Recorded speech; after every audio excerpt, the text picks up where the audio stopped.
Hello. Hi Gray, hi Avery. Could you guys let me know how the audio is? I saw my bitrate falter for a second. It better not die on me today. Think it's good? Okay, perfect. How are you guys? Audio seems fine, thank you. We're in it for the long run today, so if things lag, I'm gonna be upset. Hi Majestic Dirt. Majestic Emo Dirt. Change your name? And thank you. How are you guys?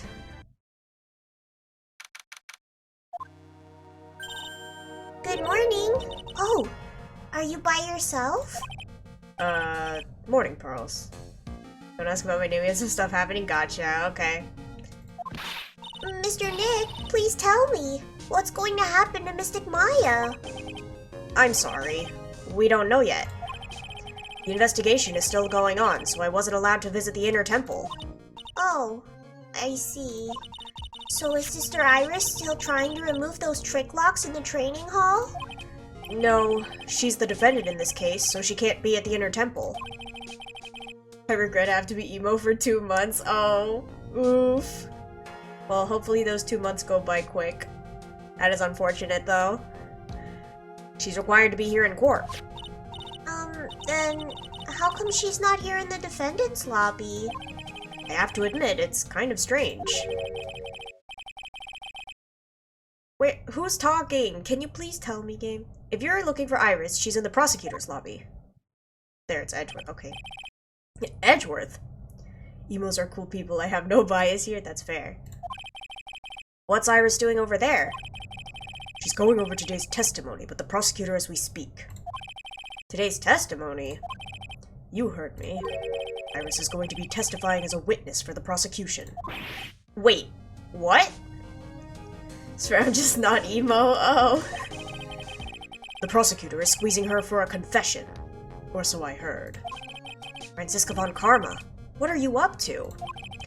I know what you're thinking, but Franziska isn't going to be the prosecutor today. What? Then who is? Who else would it be but Godot? Godot? Franziska is engaged with some important work at the Sacred Cavern. The Sacred Cavern? You don't mean that she's... Is this the best art in the trilogy? Absolutely. Of all time? Debatable, but definitely one of them. Exactly. She's been out there all night, trying to remove those trick locks. With the head nun's assistance, naturally. We estimate that the last of the locks should be taken care of in about 3 hours. I hope everything continues to go smoothly and we receive some good news soon. Yeah. Thanks, Edgeworth. Prosecutor Godot intends to nail this case shut today. Be prepared to fight like there's no tomorrow. You don't have to tell me that. Touché. I can already see it in your eyes. You're not the same fever-ridden, frantic maniac you were yesterday. It's strange.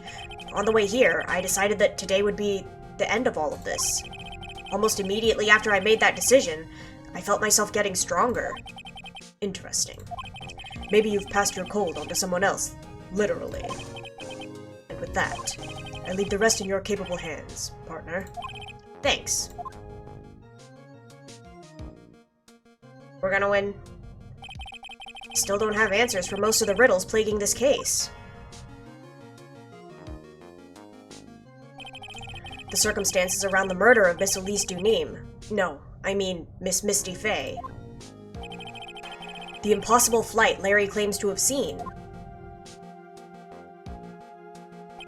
And what that woman is really after. I will solve them all and bring this whole tragedy to an end.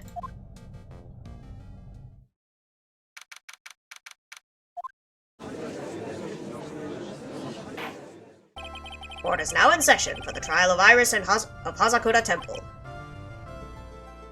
Hi, Kimono. How are you? Your Honor? What are you... Who, me? Well, my little brother came to visit me in my chambers earlier this morning. All of a sudden, in the blink of an eye, he developed a scorching fever and fainted. Good, I'm glad to hear that. I'm also doing good. I just woke up from a nap a little while ago, so... Hopefully that'll give me the energy to power through this. Therefore, I'll be standing in for him. I see, Your Honor. So they're brothers. That explains a lot. Is it just me or am I seeing ghost? I think it's just you. My poor brother. He looked a bit pale. Not to mention sad that he couldn't be here.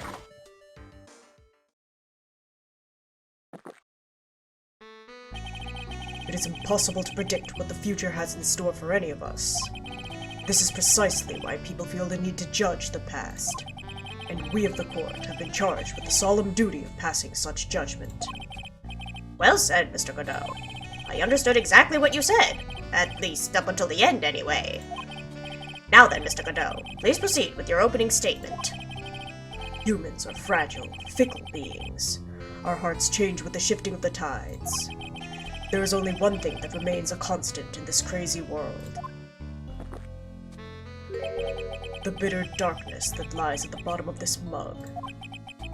So then you mean, forget it. What do you mean? During yesterday's trial, the accused refused to admit her role in the crime.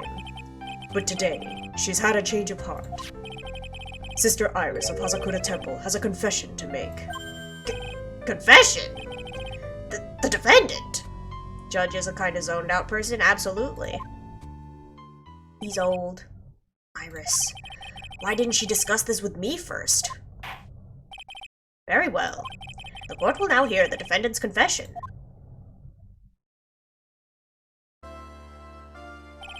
Upon meeting a beautiful lady, always ask for her name and profession. That's one of my rules. My name is Iris. I'm but a simple nun undergoing training at Hazakura Temple. A stain on Phoenix's career, she must be stopped. True. Witness, is there something that you want to confess to? Yes, but first, I want to apologize to Mr. Wright. I can't continue lying to everyone anymore. It's alright. What is it? Mr. Wright, I have to admit that I did play a part in this terrible incident. Are you actually confessing? Are you saying that you were the one who murdered Miss Elise Duny? No, I'm not, Your Honor. But I dealt with the cover-up after the murder took place. After her spirit left, I took the lifeless shell of Mystic Elise and carried it to the Hazakura Temple courtyard where I desecrated it. What? Order in the court. Order. Witness, are you saying that you were an accomplice to the murder? Yes, that is correct. What? We just started, guys. 3 minutes in court and I'm already covered in a cold sweat. Huh. Everyone on the planet is an accomplice to something. It just happens to be that in this case, it's to murder. Isn't that right, Mr. Trite? That Godot. So this is the confession they were conferring about. It pains me to say this, but it looks like Iris's testimony was all a lie. Oh, Iris's testimony crumpled up and shoved into a pocket. Is gone now. Now then, little lady, if you don't mind, I've got a question for you. Whose crime were you trying to cover up by your actions? Iris was covering for someone. Now I'm definitely up the creek without a paddle. Or a life jacket. I've been at Hazakura Temple ever since I was a little girl. Hazakura Temple is run by one of the branch families of the Kurain tradition. One of our missions is to protect the main family. I'm sorry, but main family? Yes, and that's why I would dirty myself if need be to protect her. The daughter of the master of the Kurain channeling technique, Mystic Maya Fey. Huh?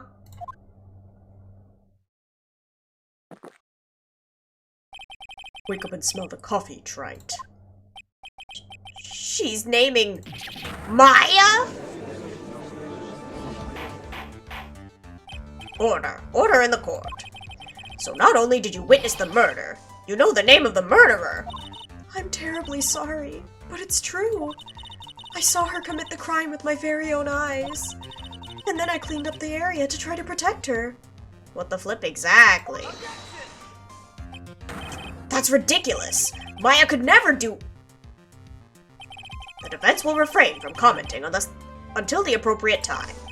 Now, witness, let's hear your testimony. What exactly happened on the night of the crime? Yes, Your Honor. Thought I was prepared for the unexpected, but I never imagined the case would wind up going in this direction. In the first 5 minutes, too. The real murder. Let's go. I went to the inner temple that night, and I saw it all happen in the garden.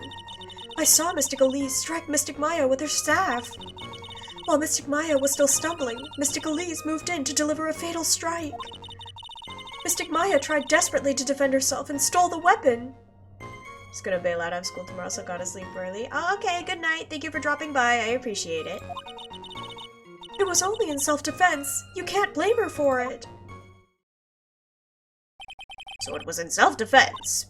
Yes, Mystic Elise was the one who attacked first.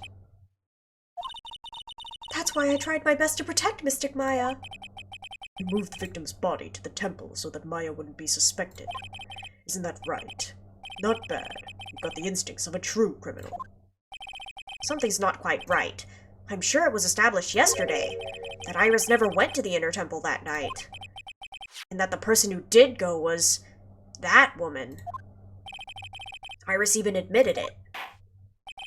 Now then, Mr. Wright, please proceed with your cross-examination. What do we have? I don't remember. Look through our evidence real quick. Okay, let's see. We've got this, which only we and Gumshoe know about. Autopsy report. Tracks photo for the snowmobile. Okay. Crime photo. Larry's sketch. Crystal sphere. Master's talisman. And then the orders from Morgan Fay. Okay. That's not a whole lot. Okay. Sister Iris, your testimony has changed quite a bit since yesterday. You stated yesterday that, on the night of the murder, you didn't go to the inner temple. Objection. Did she now? Too bad for you. What she said yesterday doesn't mean much today. By the way, where were you when she claimed that she didn't go? It was in the inner temple's training hall. Private conversation between the two of you does not constitute testimony. That would be properly described as hearsay. What do you have to say, witness? I just couldn't tell him the truth at that time. Mystic Maya, she's your girlfriend, isn't she? I didn't want to be the one to break it to you that I saw her commit murder. There. We all understand how difficult this is for you. Now then, let's continue with the testimony. What did you witness in the temple garden? Well, Your Honor?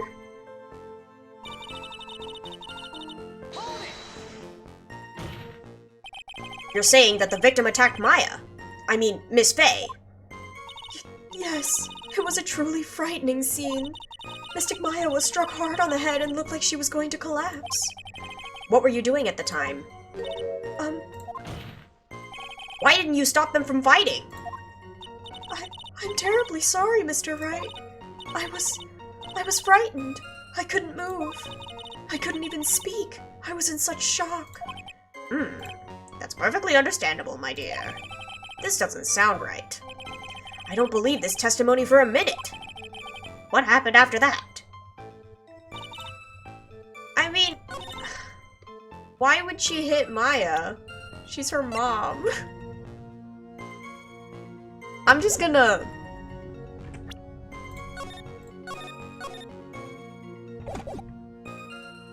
Why would she do that? Explain to me. Elise Dunim would never have attacked Maya Fay. How could you be so sure? Because the victim's real name was not Elise Dunim. Her real name was... Misty Fay. Fay?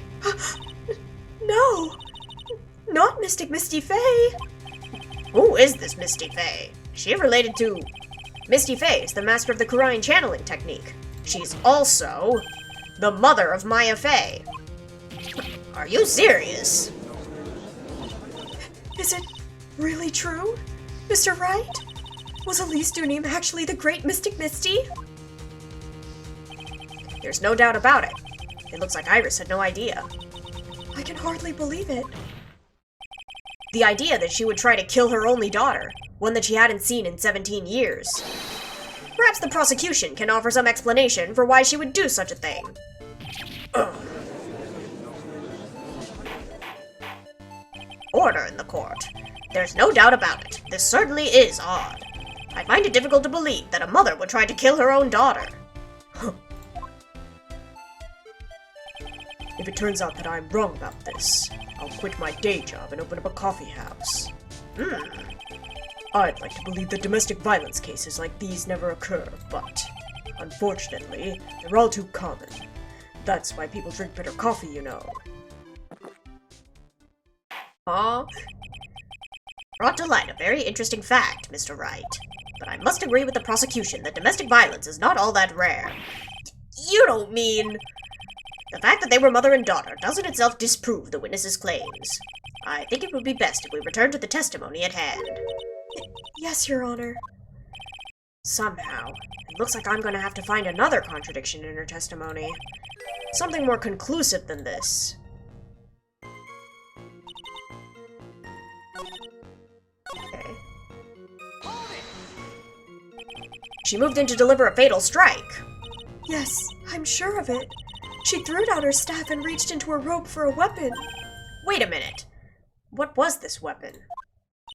It was some kind of dagger. A dagger, huh? And Elise Dunim tried to stab her with this weapon. To kill Miss Faye. Yes, exactly.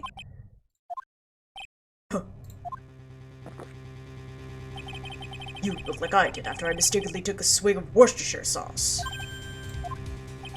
Do you have a problem with the testimony we're hearing from your client, lawyer boy? Do I have a problem with Iris's testimony? Yeah? Your Honor, I have a small problem with this witness's testimony. You do? But this witness is your own client.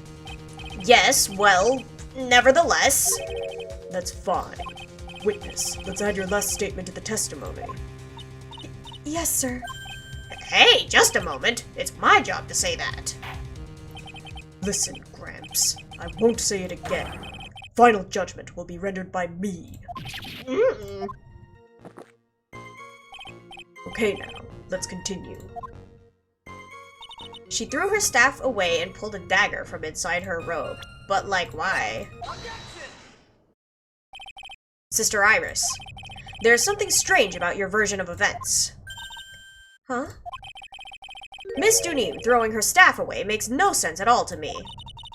But all you could do with the staff is hit someone. Naturally, you wouldn't know this, Sister Iris, but the victim's staff had a special feature about it. As you can see, it's a sword. If Elise Dunim really had wanted to kill Maya Fey, she wouldn't have needed to use a separate dagger. Not when she already had a beautiful blade in her hands already. Order in the court. Upon first hearing the witness's testimony, it seemed natural enough. However, in light of some facts that have just been presented. 1. That the victim supposedly threw away a sword during a fight. And 2. That the two people battling to the death were mother and daughter. Despite the facts being believable when taken on their own. When taken together, the entire story seems difficult to believe. Listen, there's nothing in the world that is impossible. Except for one little thing. Yes? What is that one little impossible thing? You still don't get it. You think maybe my beans are under-roasted, but you have no idea, Gramps. Did you get to your point? I heard this witness's confession this morning. Just as I had taken the first sip of my 8th cup of morning coffee. You're going to ruin your health, my friend. Anyway, after hearing this woman's confession, I had a detective who loves to investigate sent to the scene of the crime. And discovered this little beauty. Is that the dagger the witness testified to seeing? Obviously, Your Honor. But do you not notice something else? Now that you mention it, you look closely, there appears to be blood on it. Where did you find that? I didn't see that when I investigated the crime scene. Did you investigate the pine tree at the crime scene? Huh? The pine tree? This dagger was stuck in the backside of the pine tree when the last blow was struck, ending the violent battle between the two women. This little baby was thrown in the direction of the back of the pine tree. Which means the blood on this dagger belongs to the victim, correct? Huh. Were you even listening, old man? I first heard this confession this morning, just as I'd taken the first sip of my 13th cup of morning coffee. Didn't you say it was your 8th just a few minutes ago? I didn't have enough time to get the blood analyzed on such short notice. In any case, the court will accept the dagger as evidence. Furthermore, I order that a blood test be performed on it immediately. This is my sweetheart. Make sure you treat her right. Bailiff, get this piece of evidence to the crime lab for testing immediately. Found behind a tree in the inner temple garden. The blood is being analyzed now. Now then, the testimony we've just heard has numerous unbelievable aspects to it. However, after having found the very dagger the witness spoke of, I believe we can consider her testimony to be credible. Cute girls never lie. Ever. That's copium. In any case, witness, if you could please testify again to this court. About what, Your Honor? About the incident you saw, the battle between the two women. Yes, Your Honor. The battle. Mystic Maya stumbled briefly after being hit over the head with the staff, but then she dodged Mystic Elise's next attack and stole her weapon. Suddenly, Mystic Elise was the one on the defensive, with her back to the stone lantern.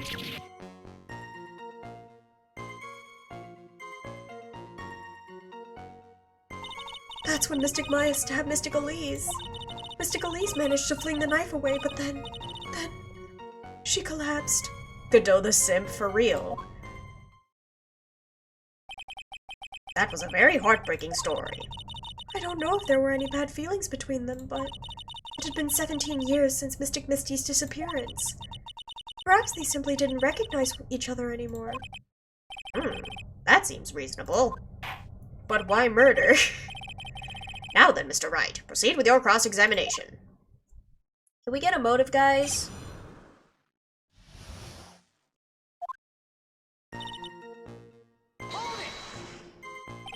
Iris, where were you standing when you witnessed all this? What do you mean? Well, if either of them had noticed you, they might not have continued their battle. I wonder if that's true. The two of them, they were standing near the garden stone lantern. I was watching the whole thing from behind. It was dark where the two of them were, so I think that's why they didn't see me. So it was dark in the garden when the murder took place. Tell me, what did Miss Maya Fey do after she was struck? It was dark. Didn't we investigate the lanterns and they were all, like, on?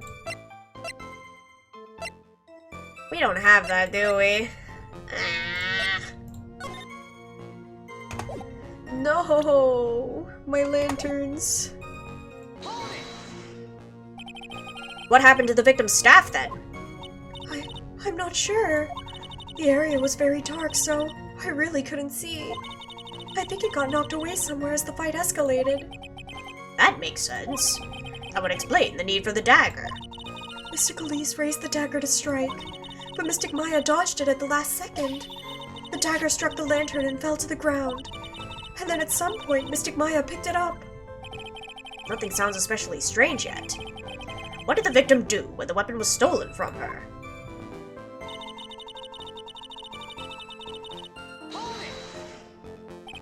You're saying that Maya Fey turned the tables on the victim? Yes.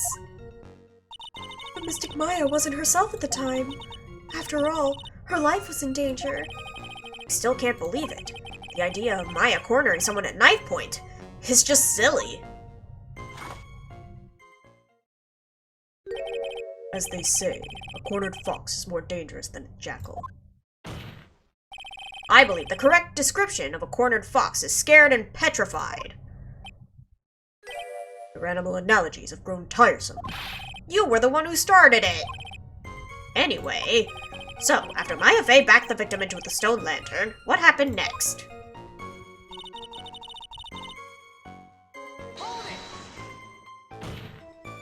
Are you absolutely certain that's what you saw? Yes, I'm almost certain. Almost. The garden was dark. I couldn't really tell who was who. What did she just say? So in other words, it could have been someone else entirely. Objection! We know that Maya Fey was at the Inner Temple that night, and that the woman that was killed was Elise Dunin. Isn't it fairly obvious who attacked who? I don't have anything to counter that yet. Well then, witness, please continue with your testimony. Yes, Your Honor. Two of them face each other for a moment. Then Then Mystic Maya rushed straight into Mystic Elise. Then Mystic Elise doubled over and fell to the ground. So she was stabbed in the stomach, huh? Yes.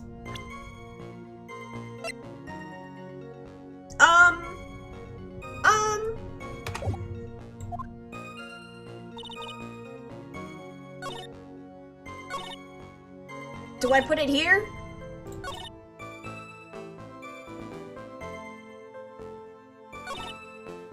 What? Girly. Girly! Something about you just isn't right today, Iris. Huh? Until now, I didn't think you were the type to make such a careless mistake. However, the testimony you just gave contains quite a few contradictions. What do you mean? What's so wrong about my testimony? According to you, Maya Fey stabbed the victim while she had her back to the stone lantern, correct? Yes, that's right. But in that case, the victim would have been stabbed in the stomach, right? Yes, I think so. But, according to the autopsy report, the cause of death was due to blood loss from a stab wound in her back. This proves that the victim was stabbed from behind, not from the front. Sister Iris, it appears another seed of doubt has sprouted from your testimony. What? What is the meaning of this, Mr. Wright? It's simple. People are like books. We've got all a front and a back. You get my drift. Is that all you have to say? I can also say that darkness loves to play with the human mind. Could you please knock it off with the cheesy proverbs and illogical metaphors already? The point is, too much of this testimony just doesn't make sense. Throwing away a useful staff, the people fighting being mother and daughter, and now she falsely claims the victim was stabbed in the stomach. There certainly are some inconsistencies. Well, Iris, how about it? Well, it's just... If you ask me, you're just being too naive about the whole thing. What do you mean?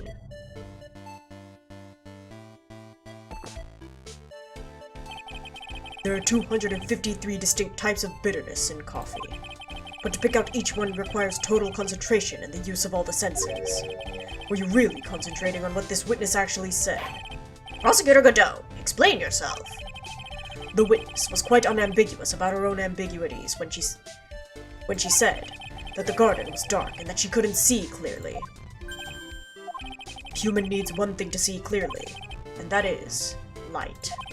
Light? By the way, did you know?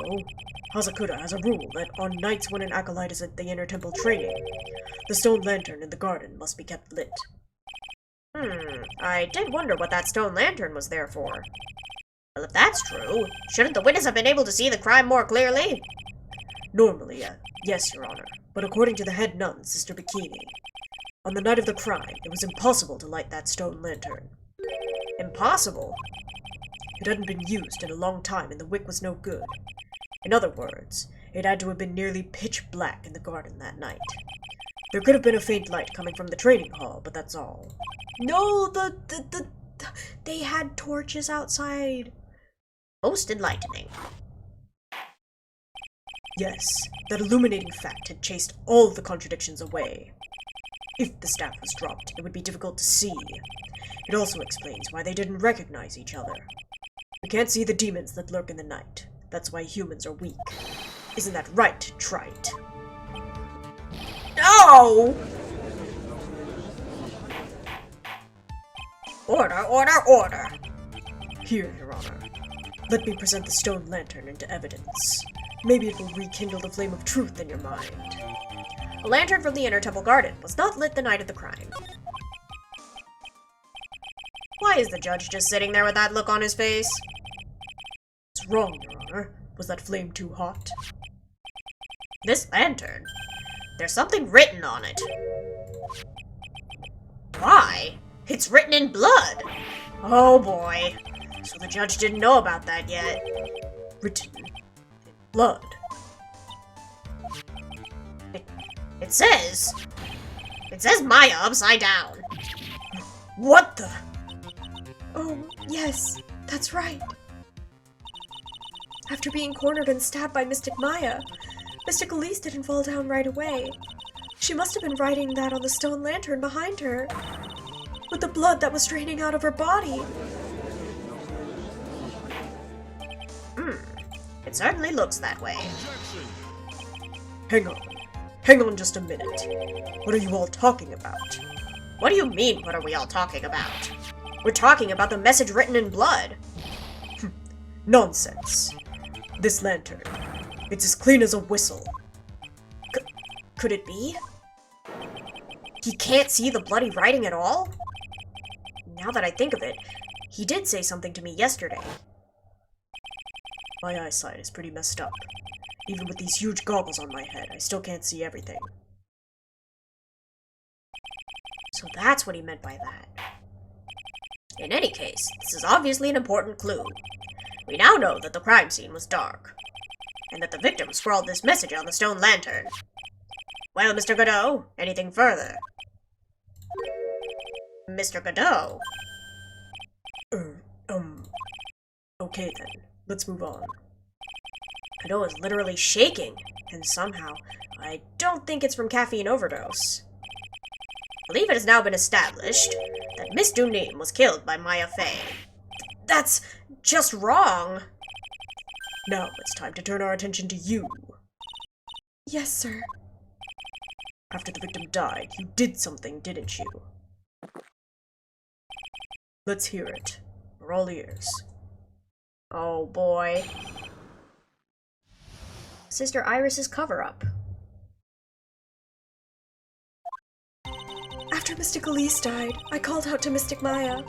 I thought it was my duty to protect the future master of the Quirine tradition. So I removed the body from the inner temple by myself. I dragged it behind me all the way across Tusky Bridge. Then I used the snowmobile to carry it back to Hazakura Temple and...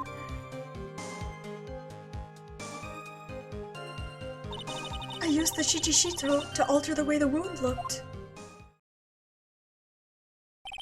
So you moved the body? Yes, I was raised at Hazakura Temple. I owe a great deal of thanks to the Fae clan.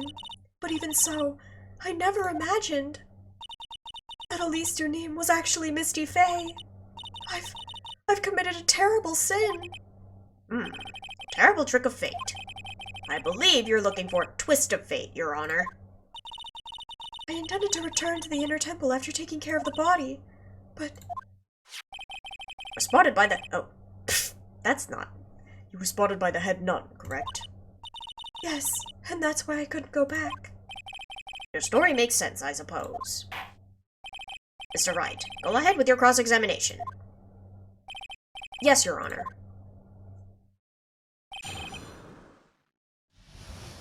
All this girl does is yap.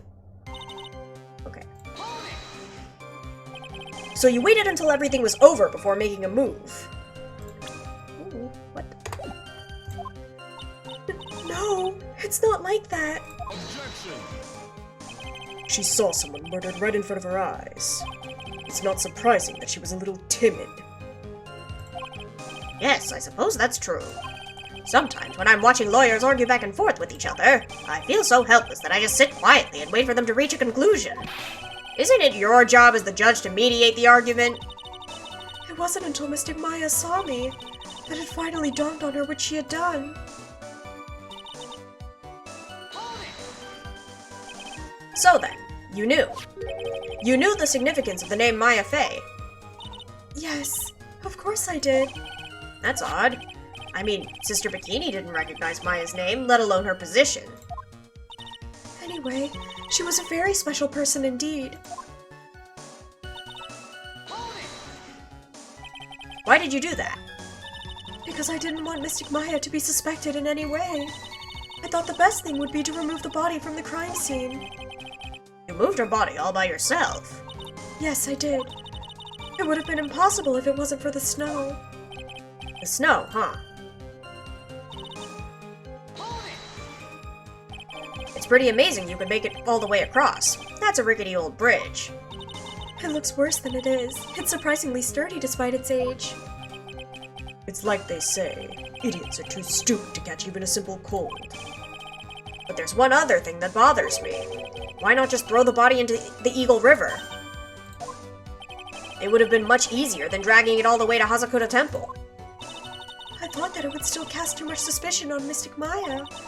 That's why I tried to take the body as far away as possible. Huh. Makes perfect sense to me. For the time being. Anyway, what did you do after you crossed the bridge? I don't know if that makes sense, but okay. The snowmobile. I knew that would show up sooner or later. Yes, I had the key. I used the snowmobile to travel from Hazakura Temple to Dusky Bridge. This is the part that was in question the other day. Should I ask for more details? Ooh, yeah, Let me hear more about this snowmobile ride. Well, it was very cold that night, so I rode it all the way to the foot of the bridge. I'm sorry, witness. But now, I've got a problem with your testimony. Excuse me? Godot, what are you up to now? That night, after the head nun left the remainder of the training to you, she said she walked from the inner temple back to Hazakura Temple. Yes, I'm fairly certain that's what the record indicates. Let's recall her comments on the subject. Maybe, but when I made it back to Hazakura Temple, it was there, by the main gate. The snowmobile, I mean. The snowmobile was in front of the main gate. This is one of those contradictions, wouldn't you say? Girly... Order? Mr. Godot, why are you pointing out contradictions in the witness's testimony? Let's just say I like things to be neat and tidy, okay? Well, maybe Sister Bikini missed it. Yes, maybe she didn't see it. You think she missed it? That doesn't sound right. Whatever. Even I don't think this is decisive enough to warrant any more time or effort. It's just... you better be careful in your testimony. That's all I wanted to say. A smart little cookie like you shouldn't have any trouble understanding that. Yes, sir. What was that all about? Why would Godot want to give me a hint? Very well then, let's continue with the testimony. So you transported the body by snowmobile, all the way to the Hazakura Temple courtyard. Yes, I thought that way Mystic Maya would never be suspected. That's what I thought anyway, and then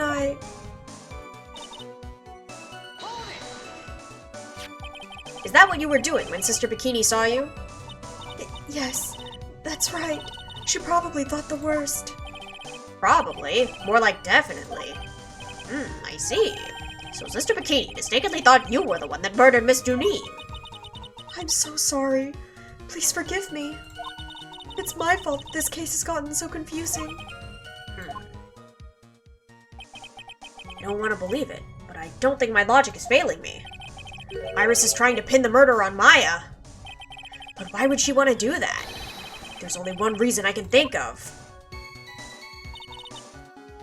Okay. We're gonna ask about the tracks now.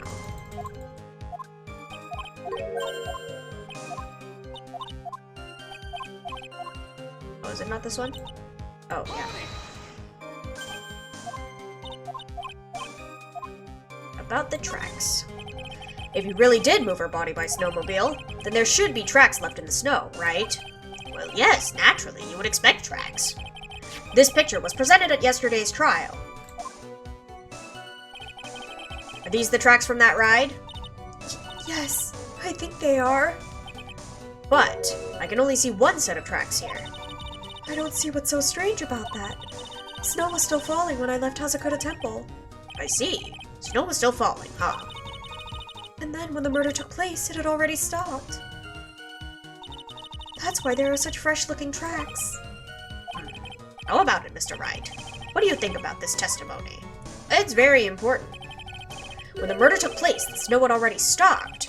That doesn't make sense if you stack it up against the other evidence. Your Honor, I'd like the statement Iris just made added to the testimony. But does it have something to do with the case? All will be made clear if you allow her statement to be added to the record. Huh. This should be fun. You, get the snow business. Let's get the snow business cleared up, shall we? Yes, sir. By the time the murder took place, the snow had already stopped. Uh-huh. Okay.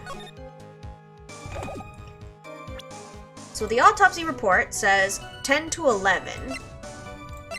And the weather report says snow 7 to 10:50. Okay.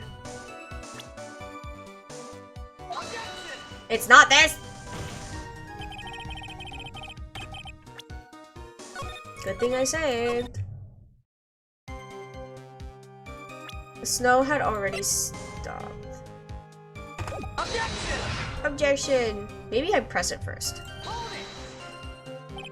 There have been a lot of contradictions in your testimony so far. This time, are you sure it's all true? Yes, I am. When the murder happened, the snow had already stopped. According to you, that's what the snowmobile tracks were. That's why the snowmobile tracks were so clear. That's right. I'm certain of it. I think I trapped her this time. I see how you think. Snow, huh? What is going on here? If the snow really had stopped by the time of the murder, it'd mean there's a bigger hole in her story than the movie The Grid Revelations! Well then, Mr. Trite, perhaps you'd like to share your theory with us. Let's see what's up your sleeve, or rather, at the end of your index finger. I don't want to believe it, but I don't think my logic is failing me. Okay. Is it the autopsy report? Is that what he wants me to do? I use a snowmobile. By the time they're ready to... Okay. You want the autopsy report from me? No? Wait a minute. What is going on here?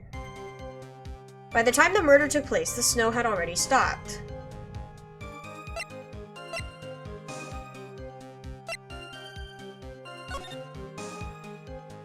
Okay.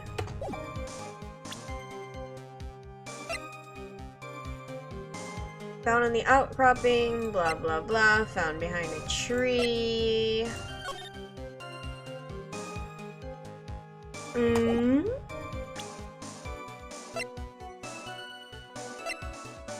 Was not lit the night of the crime.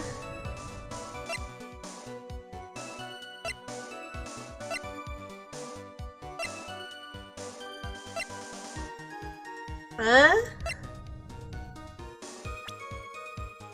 I don't think it's a profile. That would make sense. What? By the time the murder took place... Wah! Spilling water. Ah. 1 second. Okay. By the time the murder took place, the snow had already stopped. But do I have anything to be like, actually? Because, like... I don't have a photo of the, what's it called? The inner temple. How am I supposed to prove that it's still snowing without the weather report or the autopsy report? Why isn't it this? Why isn't it this? Plead the fifth, literally. What? the snow had stopped, but like this was in the snow, but this, like, it doesn't say.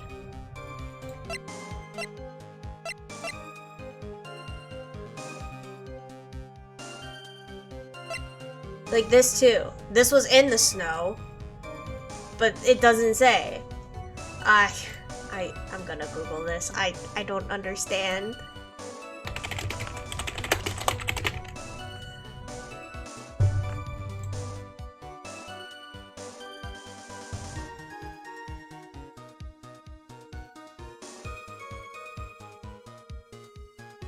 Okay,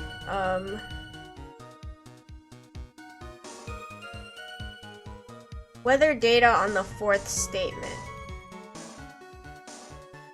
Huh? 4. I dragged it across Dusky Bridge. Oh, okay. Interesting. I dragged it behind. Okay. Weather data here? Okay. You claimed that the snow had already stopped when the murder occurred. But I'm sorry, Iris. That just isn't possible. What? This is the weather data from the night of the murder. According to this, the snow didn't stop until 10:50 p.m. But you couldn't have crossed Dusky Bridge at that time. Why do you say that?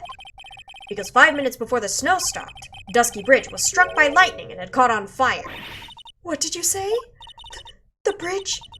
It was on fire? How are you not aware of this, girl? You don't mean to say you didn't know about it. It was because of that lightning strike that the bridge burned down. What? But it can't be. It looks like you still haven't figured it out, no matter how hard you try to deceive or conceal the truth. You can't pull the wool over the eyes of a real defense attorney. No! As opposed to the fake one? Phoenix? Order, order, order. The bridge was already on fire when the incident took place.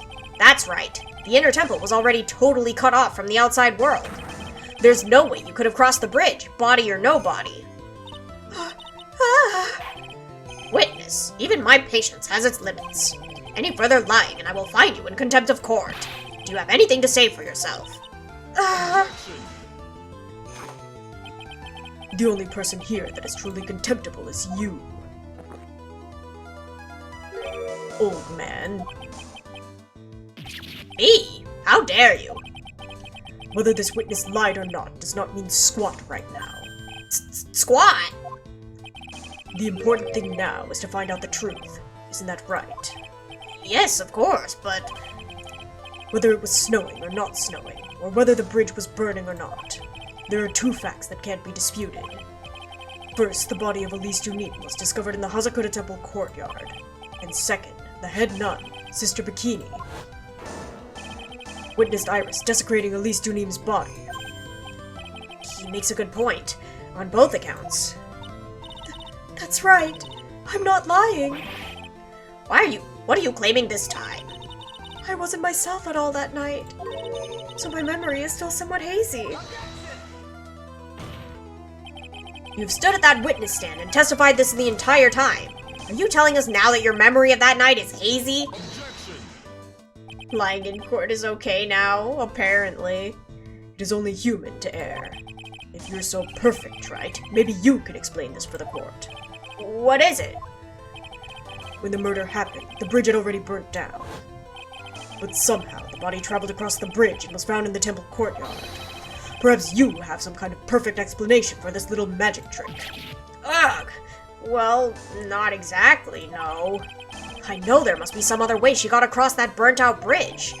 But unless I can somehow demonstrate it, we'll never know the truth.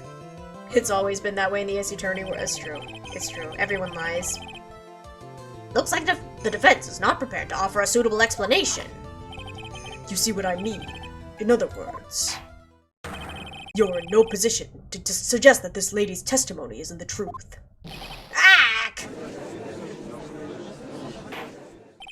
Alright then. Witness, let's hear your testimony once more. About what, Your Honor? You admitted that you moved the victim's body. Nevertheless, your prior testimony contained a rather large inconsistency. Please add an explanation for that to your testimony. Everyone lies minus House? Yes, Your Honor. Will this be your final testimony?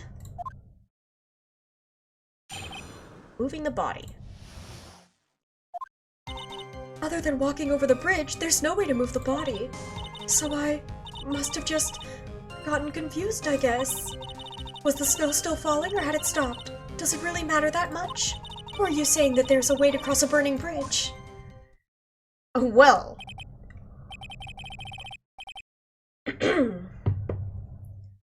So it was just a misunderstanding, I see. House is the name of a character on the show House. It was really popular. Oh, I am not familiar with TV shows. This is a photo of Dusky Bridge after it burned down from the lightning blast. Justice for Larry, obviously she flew. True. It was taken on the morning after the incident. It certainly was burnt to a crisp, and what if the suspension wires even snapped? It's amazing the whole bridge didn't fall.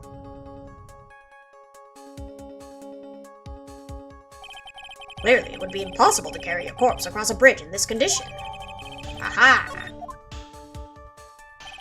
Unless I do something to discredit this testimony, it's going to be deemed as the truth, and Maya will be accused of murder.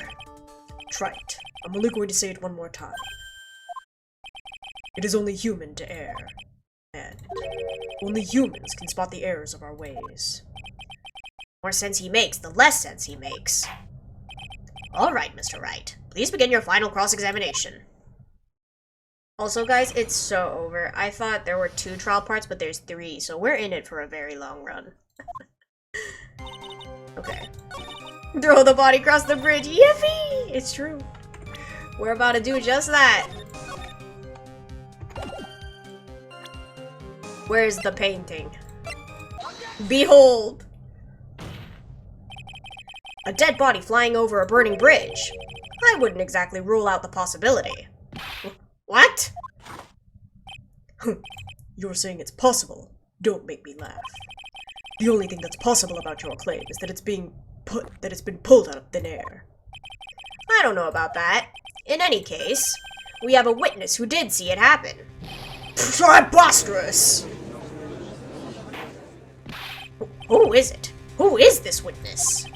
I can't chicken out here. I've got to keep on the attack and go, go, go! Miss Elise Dunim's brilliant and highly gifted apprentice. Laurice Dunim. Brilliant. Highly gifted. Apprentice? Laurice! Remember when he said in his testimony? That night, he was at the Mountain Shack, Heavenly Hall. And that's when he witnessed the event. I think you've all seen this sketch before. It's an exact drawing of what he witnessed that night. Are you serious? Today's not April Fool's Day, is it? Mr. Wright, are you seriously claiming that the victim flew through the air? And you're using this pathetic scribble to support your argument? Uh-oh. The judge looks like he's about to blow a gasket. Well, Trite, there's nowhere for you to hide now. Other than looking like it was drawn by a 6-year-old, does this sketch prove anything? Yo, if a 6-year-old could draw like that, they'd be a prodigy, just saying. Yes, I'm pretty sure it does, and I'm going to prove it. Listen, I know your tricks. You're trying to turn this whole thing upside down. If you are so eager to turn this case upside down, why not start with this sketch? Upside down? Why did Godot say that? Alright then, let's hear the defense's theory. What exactly is this sketch trying to show? Larry Bigsley, exactly. I don't think old Whiskerface is going to forgive any more mistakes. Alright, Phoenix, look carefully and think it over. This sketch drawn by Laurice Dunim is... It's exactly what happened. Of course the victim was flying through the air. You could see it right there in the sketch. Whoosh! You know, you're starting to remind me of yesterday's witness. Wah! That was the last thing I wanted to hear. Do you have any evidence that the victim flew through the air? Just so you know, we haven't discovered a giant human catapult at the inner temple yet. I wish they had. Whoosh indeed. Knows what I'm saying! Even if you're a lousy lawyer, at least you're 1 cup's worth of entertainment. I think we should skip the penalty this time. There must be some way, I just know it. There must be a way to use Larry's sketch to show the truth of what happened. All right, then. The witness will now return to her testimony. Yes, Your Honor. No, it's literally...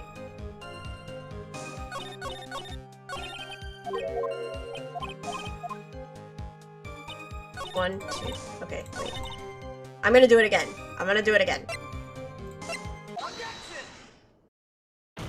And we're gonna say it's a complete contradiction this time. But, like, it's not, though. Oh well, we're gonna try. Something is obviously funny about this sketch. I'm no art critic, but even I can see that. No, that's not what I mean, Your Honor. Maurice Dunim stated it over and over, that this sketch was exactly as he saw it. However, if we're to believe his testimony, then the sketch contradicts reality as we know it. It contradicts reality? Huh, this is getting interesting. Looks like you're back to that finger-pointing thing again. Okay, trite. So what exactly contradicts reality as we know it?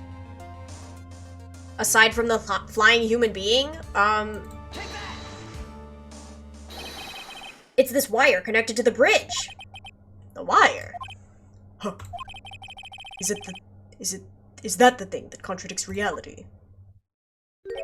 It is indeed. Then show us the reality it supposedly conflicts with. Show us something that will point out how the sketch contradicts reality. They're down here.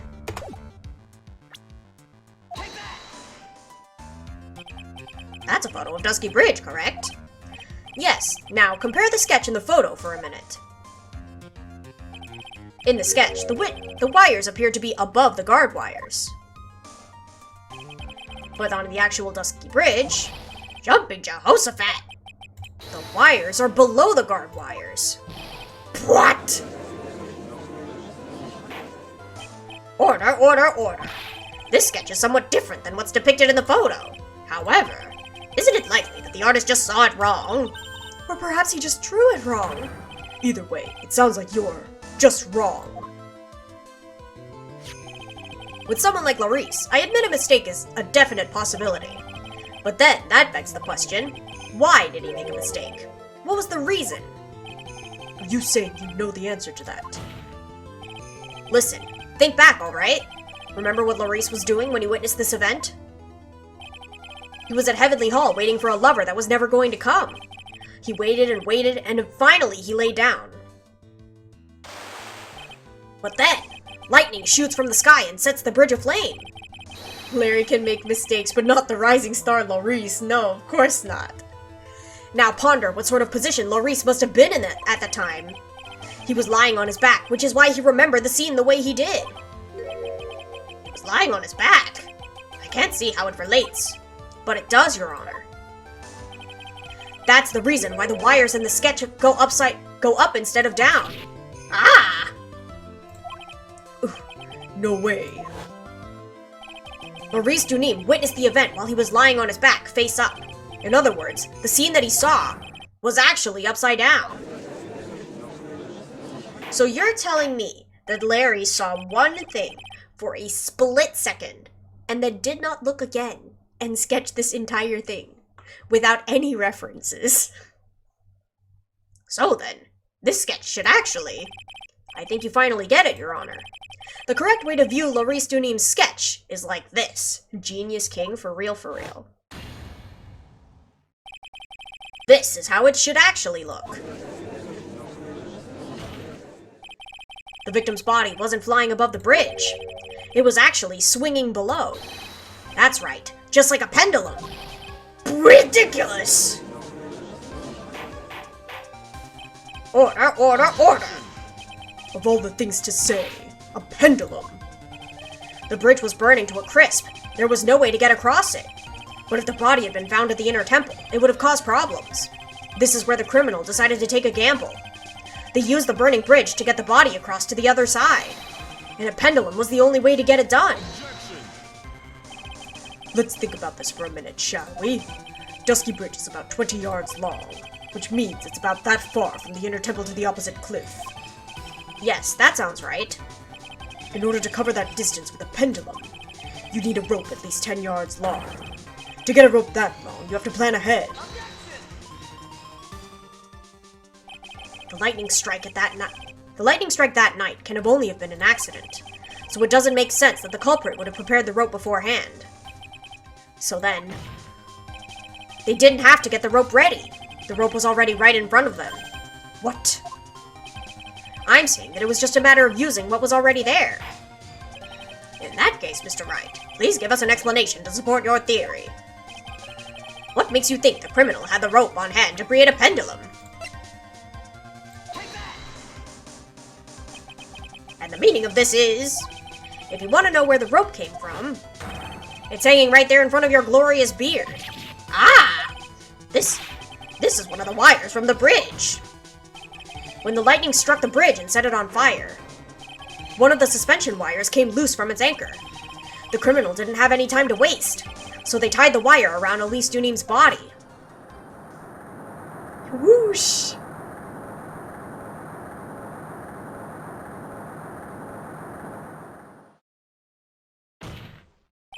Because there was simply no other way to move the body. How did Laurice see the body? Because if it's swinging below the cliff, he can't have seen it. And I missed that dialogue. Glug, glug, glug. Mr. Godot. It seems that Mr. Godot is more focused on his coffee than answering my question. It seems that the odds of a rope being readily available were very high, so I suppose that it is not an impossibility after all. Possible or impossible? That is not the question we need to ask. There's only one question. Did that really happen? Trite, I wonder if you can prove what happened to us. Do you have any actual evidence that the body was swung over like a pendulum? Before I present my evidence, let me review what we know so far. According to this photo, one of the wires snapped.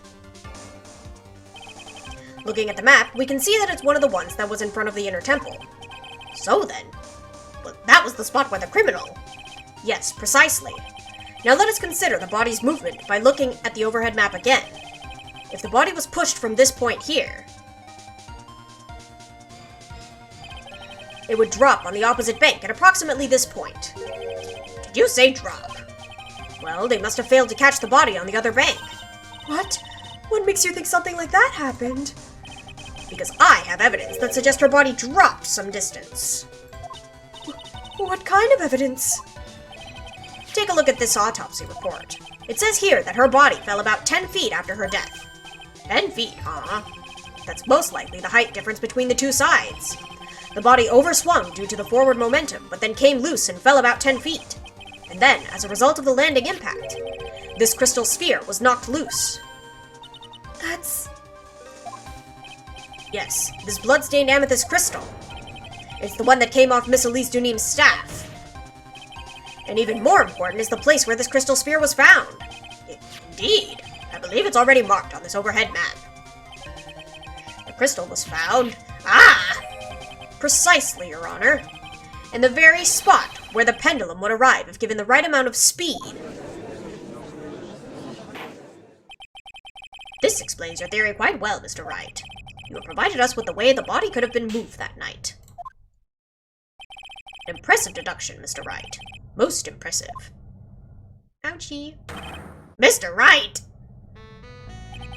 I thought this cold coffee might help cool you down. What is the meaning of this, Mr. Godot?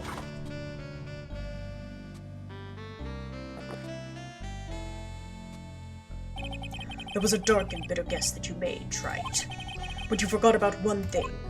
Oh, and what would that be? The aroma. Huh? A Coffee's most reliable accomplice is his deep and profound aroma. Arrest him for assault, exactly.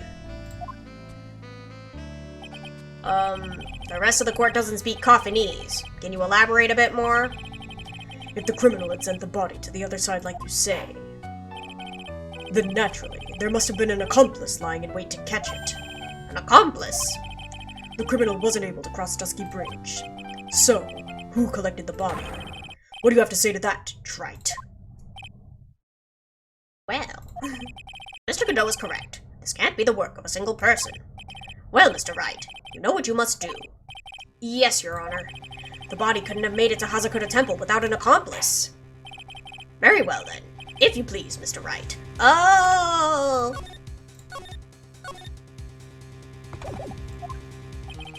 Who was the person that received the body on the Hazakura Temple side? It was Iris. Surely. It can only be you, Sister Iris. Huh? Ah! But I don't see why you're so surprised. The only way to transport the body from Dusky Bridges is by snowmobile. But with her bad back, Sister Bikini could never pick up a body like that. You're the only one that could have managed it. Trite. Were you even listening to the witness's testimony? On the night of the crime, this little cutie pie was on cleanup duty in the Inner Temple Garden after the mother-daughter bloodbath. I haven't forgotten, but have you, Mr. Godot? This witness was also seen at Hazakura Temple. Sister Bikini, she can't be a murderer. Ew, Godot sounds so cringe. What do you mean? Cutie pie is that why? Desecrating the corpse of the victim. Strange indeed. It's almost as if, on that night, the defendant was in two different places at the same time. Sister Iris, let me ask you something. Why didn't you mention it when you first gave your testimony? Mention what? The pendulum, of course. Using the sketch drawn by an eyewitness, I've established how the body was moved using the burnt-out bridge, which means it's now a fact that this occurred, something you should have already known. No! I had no idea! I didn't know anything about a pendulum! But the body couldn't have been passed along to the other side without your help, so you should have known about it. In fact, it'd be impossible for you to be clueless about this whole thing. Unless you're not really Iris to begin with. What? How could you say that, Mr. Wright? What? What kind of nonsense is this? You're saying that this witness isn't Iris of Hazakura Temple? Are you serious, Trite? You mean this woman is... There's no one besides Iris that could have received the corpse that night. Now I get it. Now I know why I've been sick to my stomach this whole trial. Why her whole demeanor changed so suddenly from yesterday. And why she's trying to pin this murder on Maya. The woman that's standing there at the witness stand. Her real name is...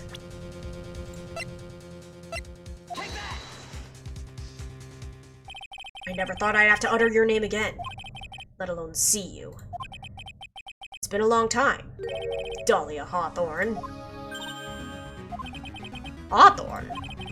Sister Iris had a twin sister, and you're looking at her, Miss Dahlia Hawthorne. That name rings some bells. Distant bells, but bells nonetheless. It's just your imagination, Gramps. This file contains all the relevant data about Dahlia Hawthorne.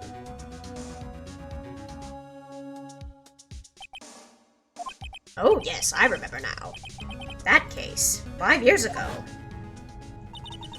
My name is Dahlia Hawthorne. I just want to say, it's an honor for me to be here in your noble presence. The honor is all mine. No, the honor is all mine. But, according to this, Dahlia Hawthorne is already dead. It says her execution was carried out last month.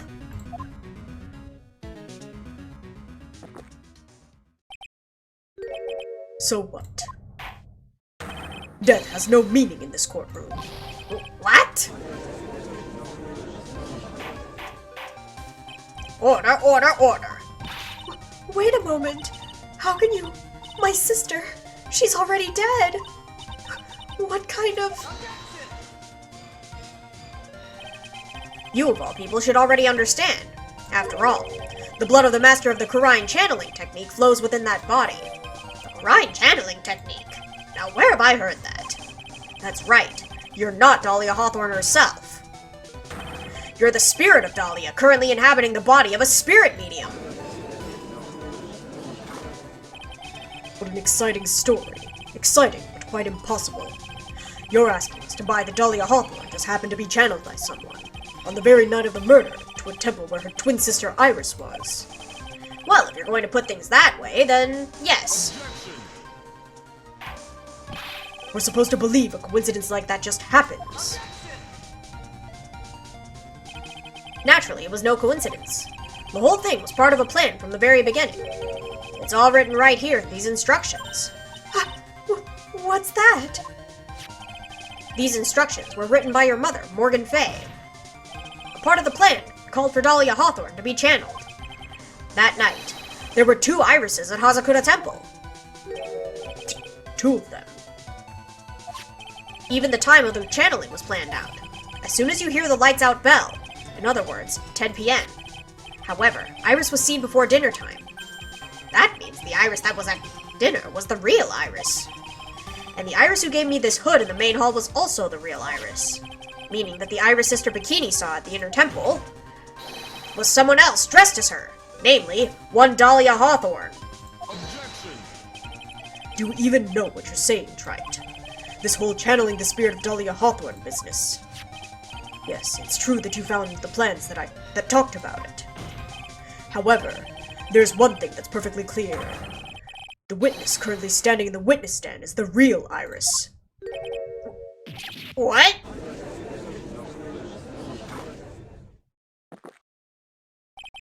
Calm down and remember what you know about the night of the crime. After meeting Sister Bikini, the Dahlia Hawthorne that had been channeled would have been stranded at the inner temple due to the lightning strike.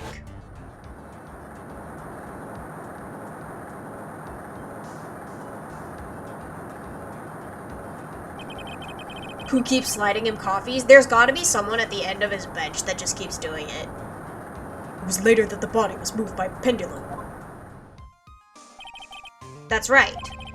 Naturally, that would mean that the Iris that received the body was the real Iris. Are you with me so far?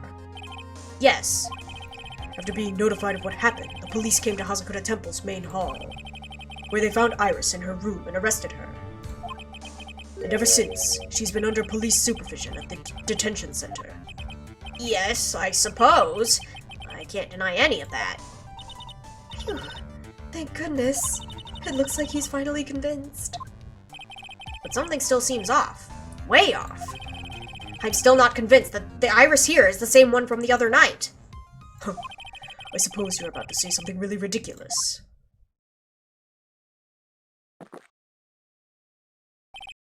Like the real Iris and the spirit of Dahlia somehow switch places. Switch places? To be perfectly honest, there are still quite a few things I don't understand. But I do know that unless we confirm the witness's identity, we can't continue with this trial. Iris doesn't have the spiritual power needed to channel Dahlia, which means they must have switched places somewhere. Well, Mr. Wright, since the time she was arrested at Hazakura Temple, have there been any chances for Iris to switch places with Dahlia Hawthorne? There was, haha. Your Honor, I think there might have been one chance. Oh, explain yourself. Yesterday, for a few minutes, Iris's whereabouts were unknown. Unknown? What do you mean? What I mean is, there was a span of time in which Iris was able to move about freely, unsupervised. Well, who wasn't? Who would give a murder suspect time to move about freely like that? I'm sorry. I know you didn't mean to. It wasn't your fault. Oopsie! The person who gave Iris a chance to freely move about was Miles Edgeworth himself. This is Mr. Edgeworth, isn't it? Your Honor, there was a fairly large earthquake yesterday, was there not? An earthquake? Earthquake! Oh my goodness! The inner temple! This kind of tremor might. Poor Edgy, he's suffering. How could I have... She fled. She escaped. He didn't mean it. We went to the inner temple right away. And it's true, Iris was already there. However, they'd already switched places by that point in time. When I arrived at the training hall, I was met by none other than Dahlia Hawthorne. That's quite enough already, Mr. Wright. Now see here. No judge in his right mind would consider the idea of spirit channeling and... Be quiet. It's been a long time, Mr. Judge. That voice! Guess I'll have to ask again. Upon meeting a beautiful lady, always ask for her name and profession. That's one of my rules. Dahlia Hawthorne, and my current profession, permanently retired. So you're not going to bother hiding your identity anymore, huh? Why should I? After all, I'm dead. There's really nothing you could do to punish me. What is going on here? Dahlia Hawthorne. I never thought we'd meet again. And I never thought we'd meet like this. But this time, I'll end it. For her, and for myself.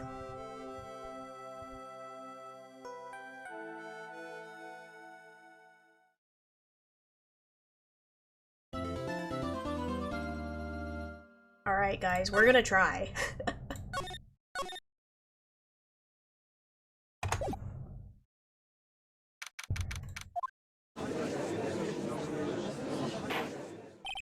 Now then, let's continue where we left off, shall we? Well, witness? Yes? How can I help you, Mr. Judge? Well, it seems that if we're to learn the truth, we need to hear your testimony. I have no problem with that. But when you've seen what I have, sometimes the truth is better left unknown. Let's go! In any case, let's hear your testimony. Tell us about the plan that was carried out that night.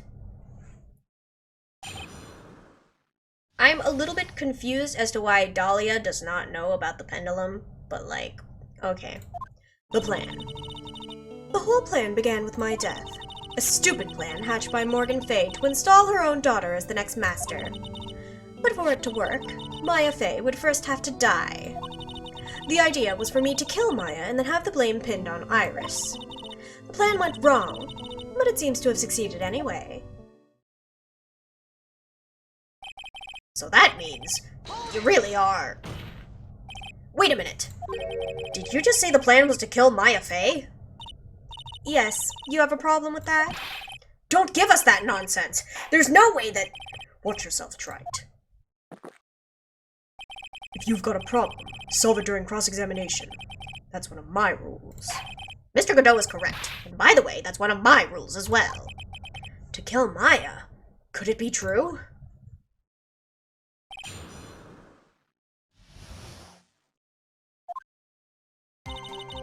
Okay. You were executed last month, correct? Yes, I was hanged. It wasn't exactly pleasant. How did you manage to discuss the plan? When did you talk with Morgan Fay? Last year, she was transferred to the same detention center as me. Since I was on death row and she was my mother, it was actually pretty easy to meet with her. I see. So that's when you discussed the plan. Are you crazy?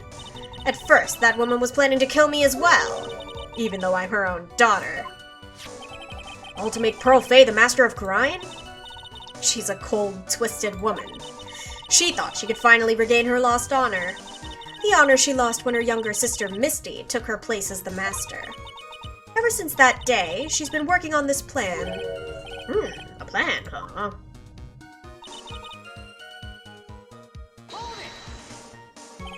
You're talking about Pearl Fay, is that correct? Yes, though at first she had high hopes for the two of us. You and her twisted sister, Iris. That's correct. Fortunately, neither of us had much spiritual power. That's why we were abandoned by her, along with our father. Abandoned? The only person I ever really cared about in life was myself. My sister was a nuisance, so I convinced my father to leave her at an old temple. You mean Iris? Yes, my father remarried a woman who also had a daughter. The less children you have, the more money there is to go around, right? And on top of that, my father had absolutely no interest in children in general. How horrible. The really horrible one was that woman. That bitter, vengeful woman. It was her stubbornness that gave birth to that child, Pearl Fay. She was born with an abundance of spiritual power, unfortunately for her. Morgan Fay heaped all of her broken hopes and dreams onto that poor child's back. All because of her pathetic dreams of having her bloodline become the main family.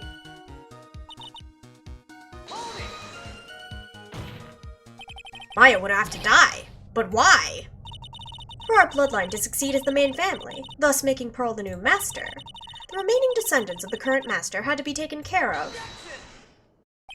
But Pearls would never agree to a plan like that. She adores Maya. How sad. You still don't get it, do you? What Pearl wanted had nothing to do with it. Morgan didn't care one bit about Pearl. The only thing she cared about was the position of the master. That's all. That's ridiculous! She was willing to sacrifice anything and anyone to achieve her goal. The life of her daughter, and naturally, the life of Maya Fay as well. How could anyone do that?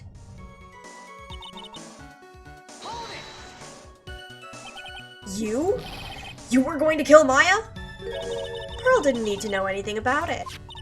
All she had to do was to follow the instructions in the letter and channel me. Then I would have simply used her body and finished the job. In any case, I'm already dead, and there's nothing any of you can do to me. Urgh. So the plan was to blame the crime on your younger twin, on Sister Iris of Hazakura Temple. She and I look absolutely identical. No one can tell us apart. Actually... Aha, black hair. Aha, red hair. What? But okay. If someone were to witness me killing Maya, naturally they would think it was Iris that had done it. And the witness in this case was the head nun, Sister Bikini. I never would have guessed that she was going to return to Hazakura Temple that night. But she wound up seeing Iris's crime anyway. Why did you want to pin the murder on Iris in the first place? She's your twin sister, isn't she? Twin sister?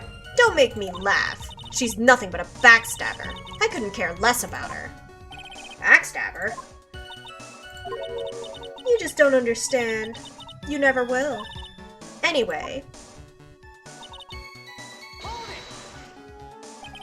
You think the plan was a success? You heard me. Just as that woman had hoped.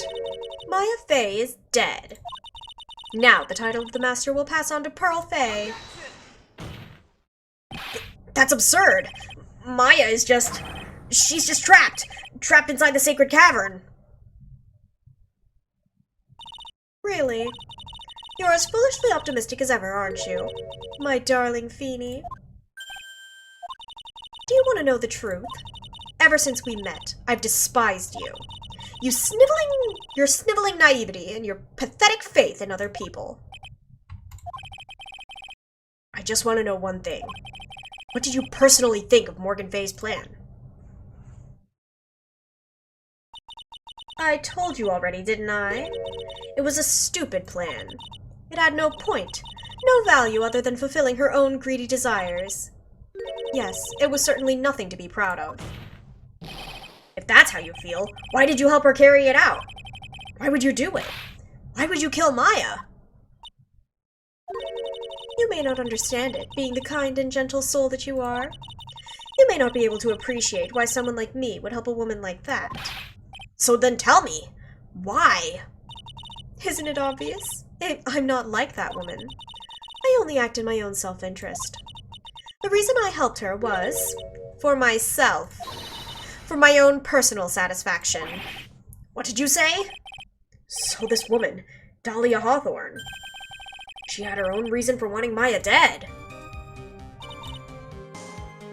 What my goal was.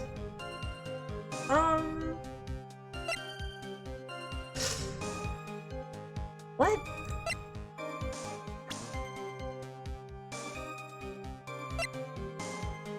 What was her goal?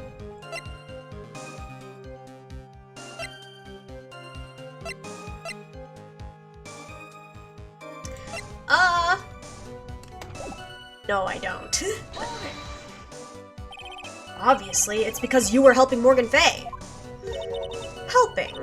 Don't make me laugh. From the day I was born to the day I died, I never helped anyone. I lived for myself, and, in the end, I died for myself. I thought that was obvious. So she wasn't actually cooperating with Morgan. She was just using Morgan and her plan so that she could accomplish her own goal.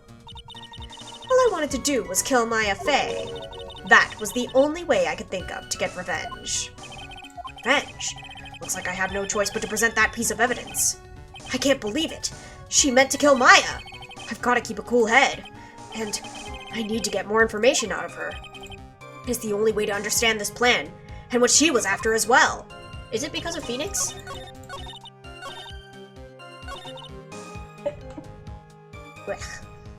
Okay, I'm gonna assume it's because of Phoenix.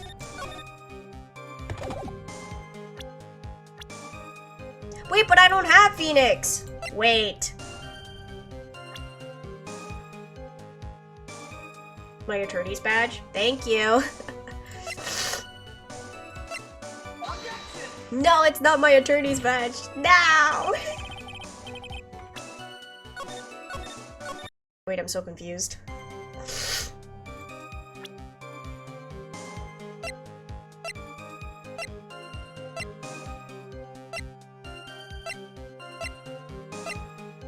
Is it like Misty Faye just killing her kid?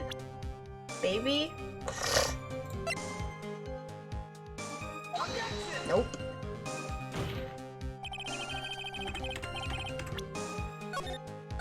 Is it Iris? Maybe. Maybe. That makes sense. Give me 1 second, let me blow my nose.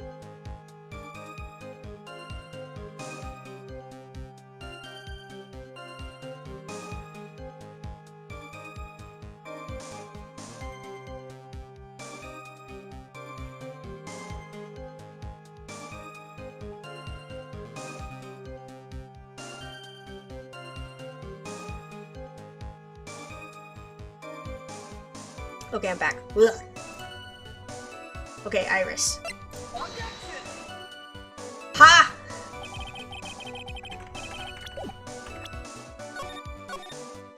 Okay, so I guess it has to be a piece of evidence, actually. But like what, though?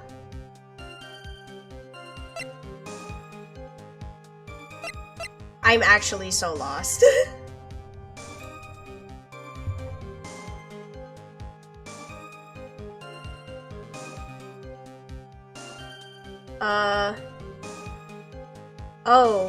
Oh, wait, it's Mia.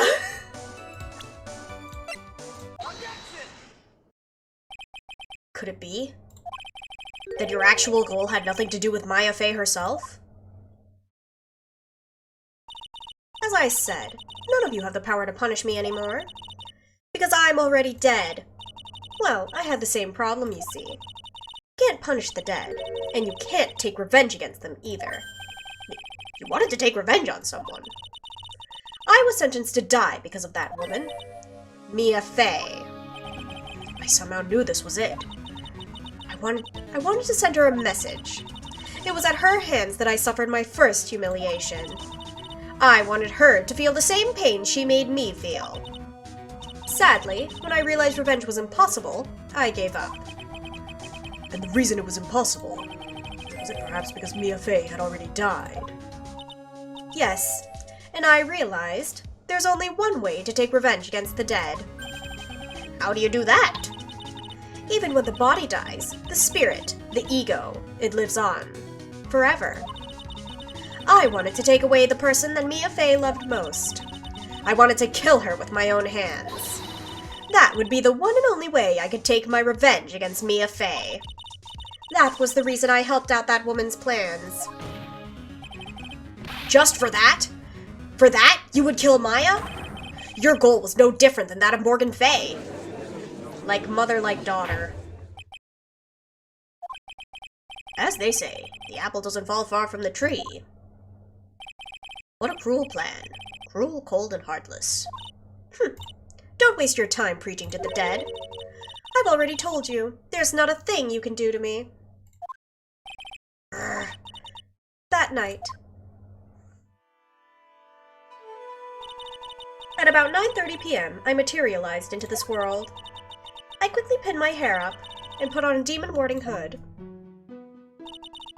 Then I picked up the staff that was by my side and left Hazakura Temple.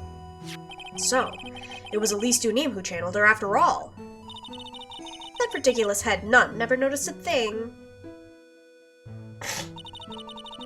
She left Maya Fey at the inner temple, and wobbled back, clutching her poor old back.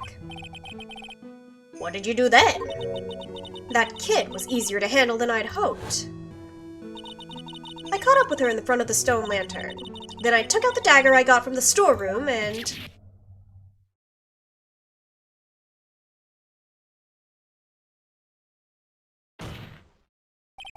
So then you're saying that you stabbed Maya? It's strange, but I don't have a clear memory of what happened after that. What does that mean? No clear memory.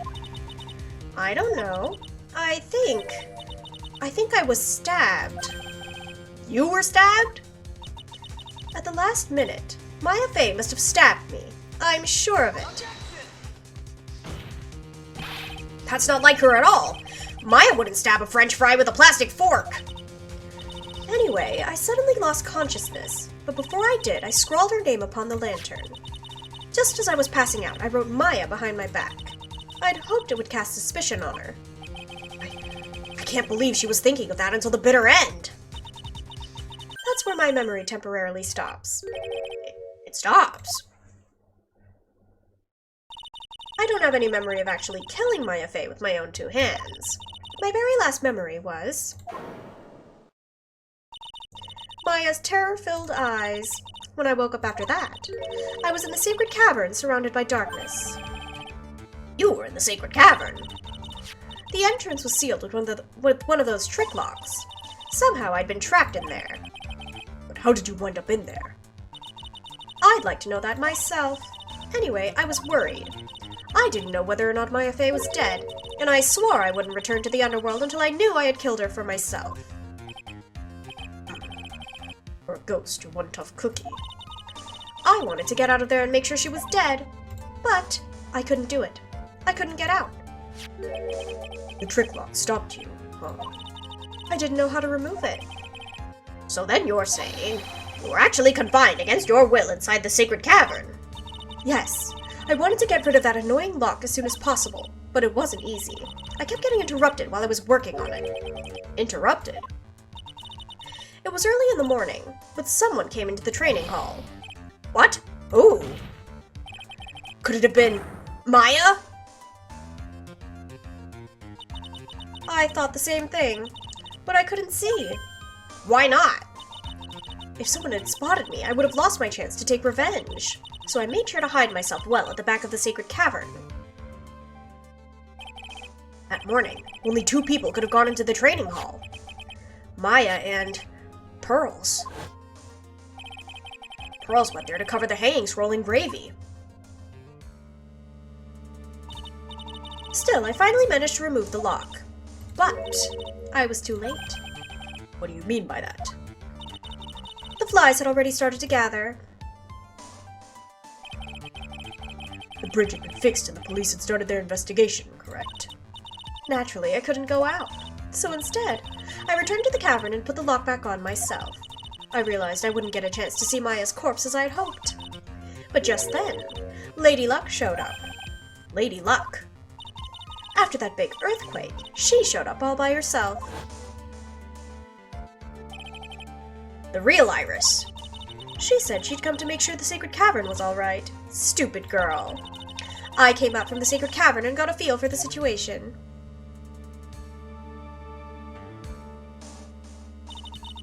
And I locked her away in my place.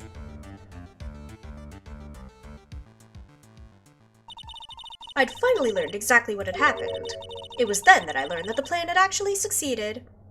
Give me 1 second.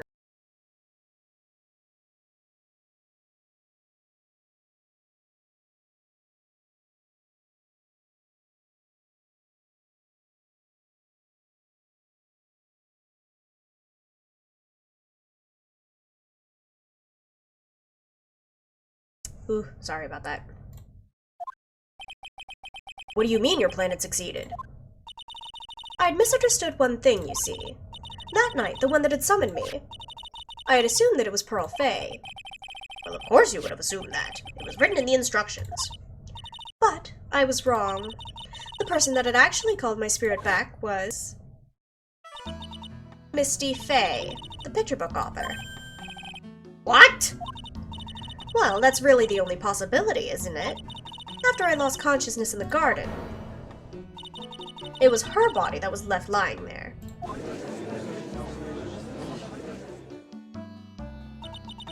Maya Fay. I wasn't able to kill her with my own hands after all. But even so, I made her commit the most vile sin a human can commit. And that is... matricide. The sin of killing her own mother. Ugh.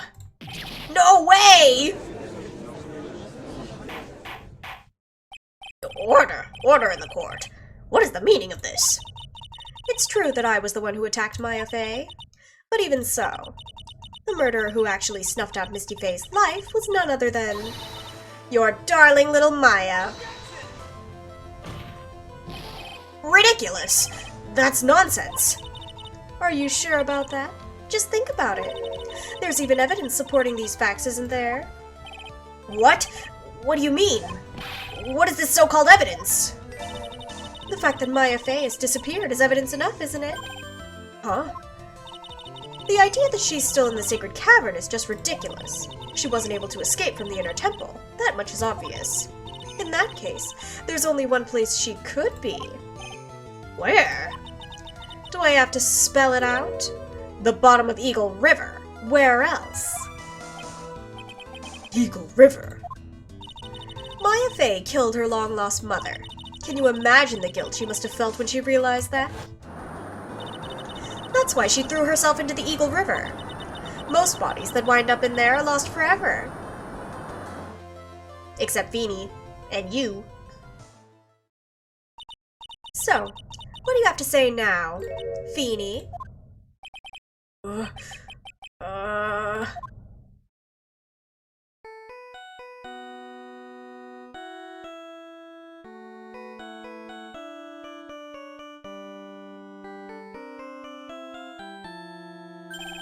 Oops. Sorry, that's my phone. What kind of ringtone is that? Godot here. Okay, thanks. Is it something important? They just finished removing the locks from the sacred cavern. That's great! What about Maya? There was a woman in the cave. Was it Maya Fay? It was the accused, Sister Iris. Eh?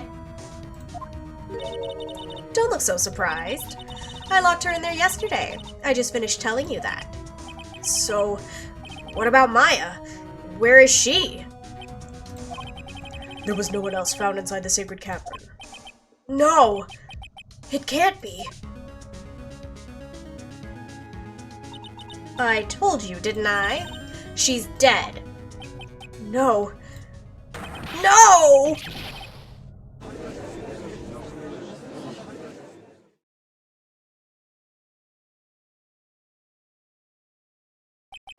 Seems that this case has come to an end. A tragic end. Sadly, it appears that the killer of Elise Dunim, also known as Misty Fay,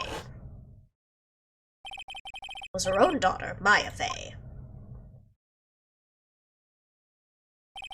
Overcome with guilt for what she had done, Maya Fay jumped to her death in the raging waters of the Eagle River. It can't be. Ha! Oh, that was good. Oh, Mabby. I wish they'd tell me. Try it. Have you ever heard this one? Once you eliminate the impossible, Whatever remains must be the truth. No matter how improbable it may seem. What is that supposed to mean, Prosecutor Godot? According to this witness, Maya Fey threw herself into the Eagle River. However, is that really the truth? Remember, this woman testified earlier that the bridge was already on fire when the murder was taking place in the garden, which means if Maya had thrown herself into the river, it must have been from the inner temple side, near the bridge. That's right. That's where she jumped from. But that's impossible. It's impossible to jump into the river from there.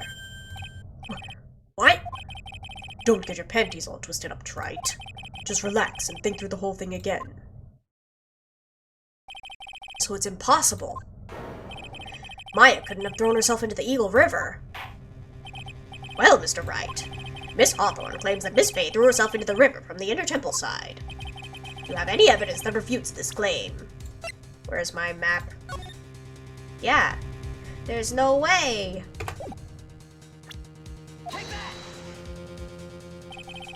It's impossible to jump into the Eagle River from the inner temple side. No one knows that better than this witness. What did you say? 11 years ago, you jumped into the very same river. Just take a look at this overhead map. As you can see, below the cliff on the inner temple side is the big rock shelf. Oh, you're right. She wouldn't have reached the river if she had jumped off from there. In other words, if she had jumped, we should be able to see her body in this photo. So you finally figured it out. You! No! Order! You're just playing with me. Maya Fey's body is at the bottom of the Eagle River. There's nowhere else that she could possibly be hiding. Miss Hawthorne, have you ever heard this one before? Once you eliminate the impossible, whatever remains must be the truth. Yes, just a few minutes ago. Maya Fey wasn't inside the sacred cavern. We now know that she didn't throw herself into the Eagle River. Correct. That eliminates all the most likely possibilities. Now, although it seems improbable, there's still one other place she could be. What? What is this one possibility you are talking about? That's obviously a bluff. So where's her dead body then? Finally, I think the pieces are falling into place. Normally, the living have no way to punish the dead. But I think there is a way to give Dahlia Hawthorne the ultimate punishment. It's the Wright & Co. law offices. She's at home. Shall I tell you, Miss Hawthorne?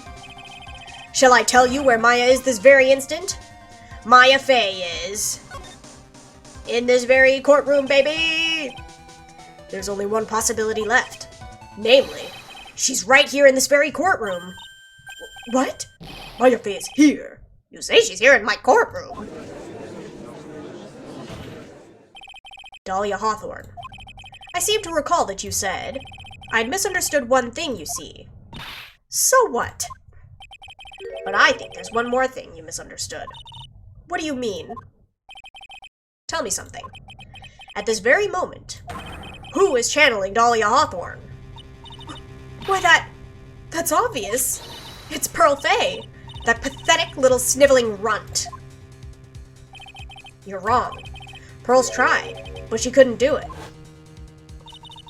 I've never failed at channeling someone. This is the first time it's happened. Isn't there any explanation for why you couldn't channel a spirit? It could happen if someone else was already channeling the same spirit. Someone called me before Pearl did? But who?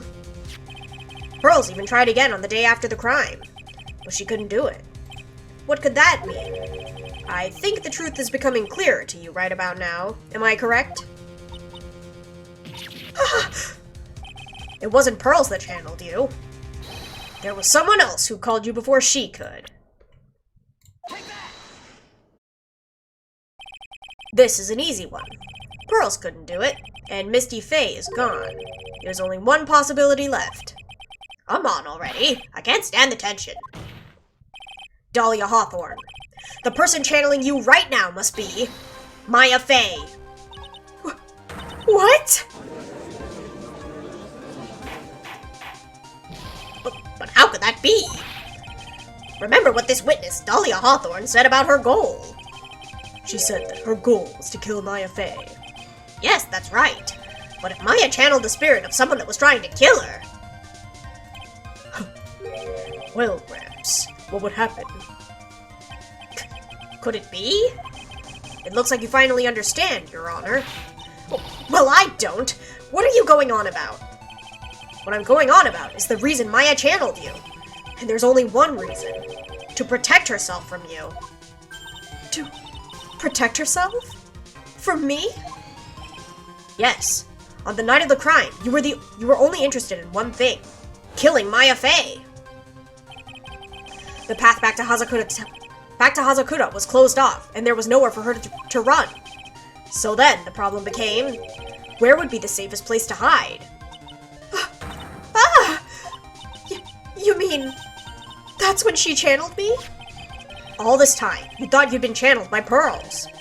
That's why it never occurred to you that Maya's hiding place was you.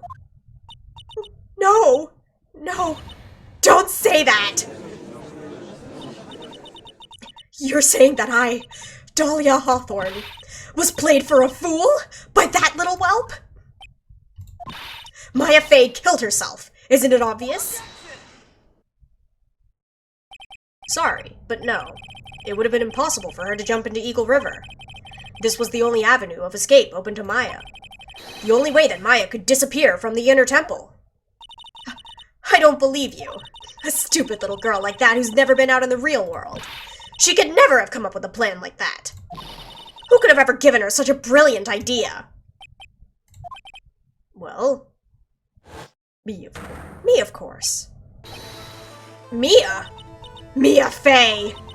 It's been a long time, Dahlia Hawthorne.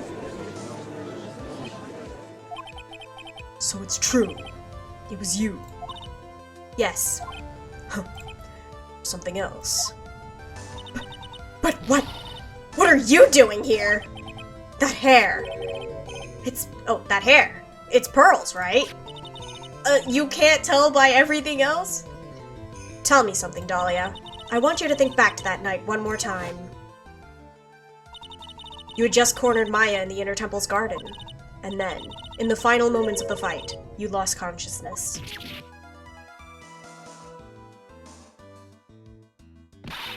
I was stabbed by Maya Fey!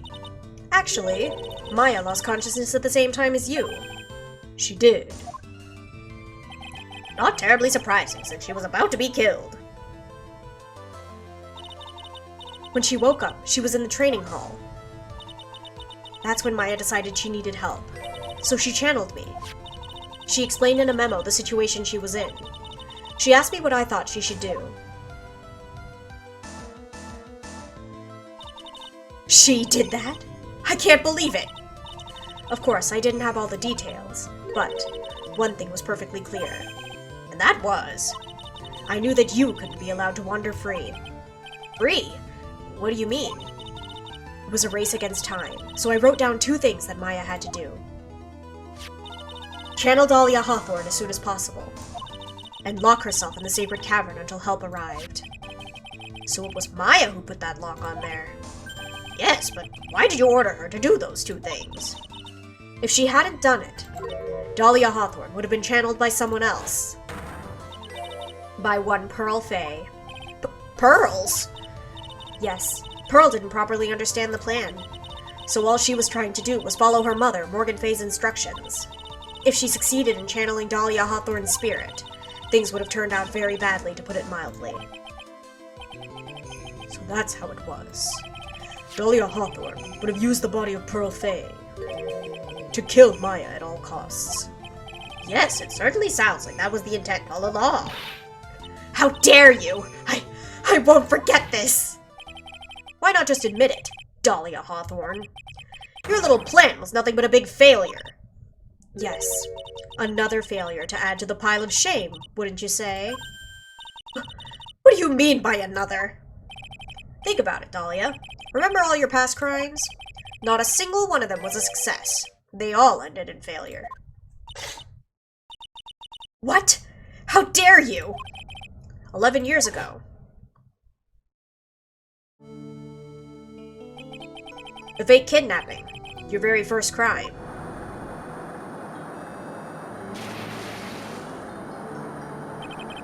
You got your hands on a $2 million diamond, but...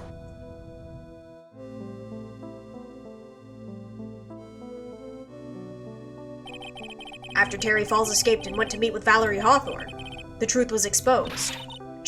Shut your mouth! That wasn't my fault! It was because of that stupid oaf of a prisoner and that weakling of a policewoman.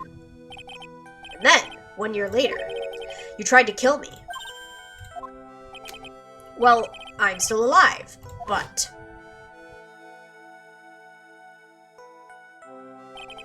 You wound up killing someone else.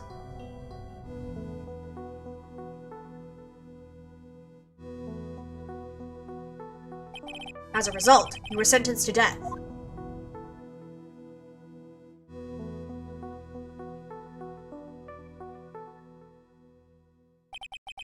It's one stupid move after another for you, but it's no longer funny. You! Wipe that smug, happy-go-lucky smile off of your face!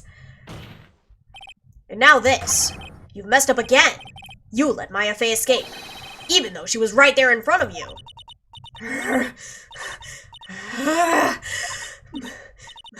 Mia Fey!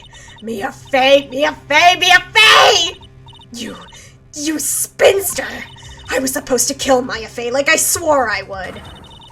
And if only you had gotten this spiky-haired jerk the guilty verdict, I wouldn't have been hanged to death. True. But I think you finally understand, Dahlia Hawthorne. You will never defeat me. What? What did you say? Whether you're alive, dead, or somewhere in between, you will never defeat me. As long as I'm around, you're destined to lose for all eternity. I remember what you said earlier in the trial. You said there was no way we could punish you, because you were already dead. What about it? Then you said, even when the body dies, the spirit, the ego, it lives on, forever. The girls are fighting for real. That's very true, Dahlia. And that's exactly the punishment you'll never be able to escape from. For all of eternity, you'll have to remain as Dahlia Hawthorne, a miserable, pathetic, weak creature who can never win at anything. And for you, there is no escape from that. No hope of freedom. Since the day you were executed, the narrow bridge that once stretched out in front of you has burnt to a crisp. You're wrong.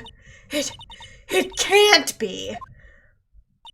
How could I lose to the likes of you? It no longer matters.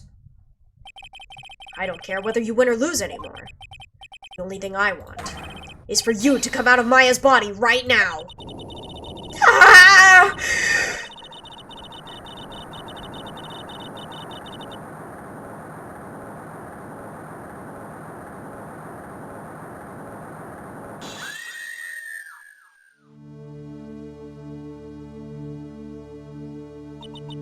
I'm not ready.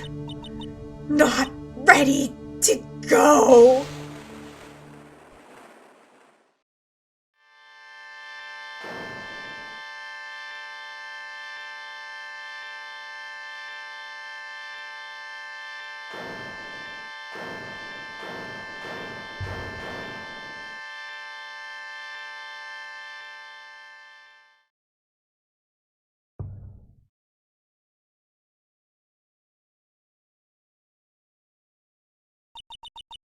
Nick.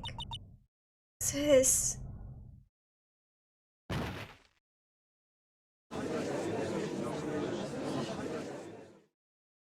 Maya no wiggly top, not yippee. She's pretty.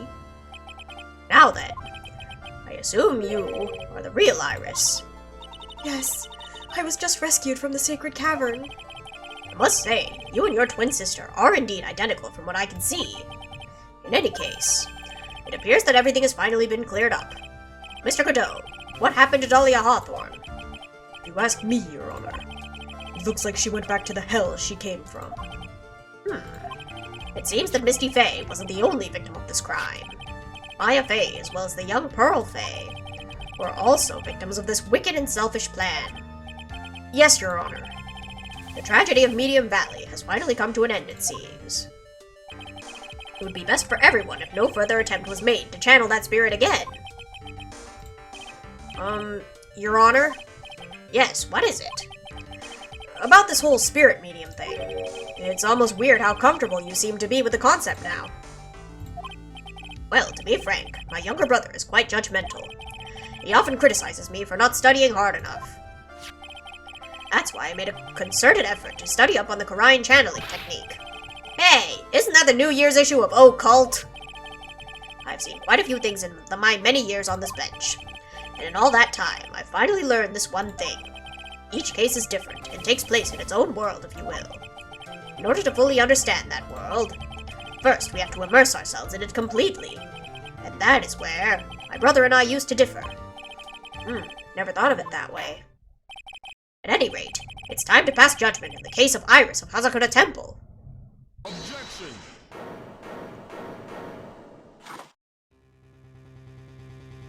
It's not over yet! You're a little too fast with that gavel, Your Honor. What do you mean by that, Mr. Godot? This trial, it isn't over yet. That's what he means. What? Trite. Remember what Miss Evil Spirit said in her testimony. Huh? Dahlia's testimony? I caught up with her in front of the stone lantern. Then I took out the dagger I got from the storeroom and... It's strange, but I don't have a clear memory of what happened after that. I think I was stabbed. Just as Dahlia Hawthorne was about to attack Maya, she was stabbed and killed by someone. Yes, that's right. The person that was ultimately killed was the spirit medium that channeled Dahlia. Elise Dunin. No, Misty Faye. But who killed her? We still don't know who did it. This isn't over! It's far from over, Phoenix. Unless someone else is found guilty, the accused is still on trial. We can't let her walk until there is evidence that proves her innocence. No way! But this court isn't prepared for any further testimony.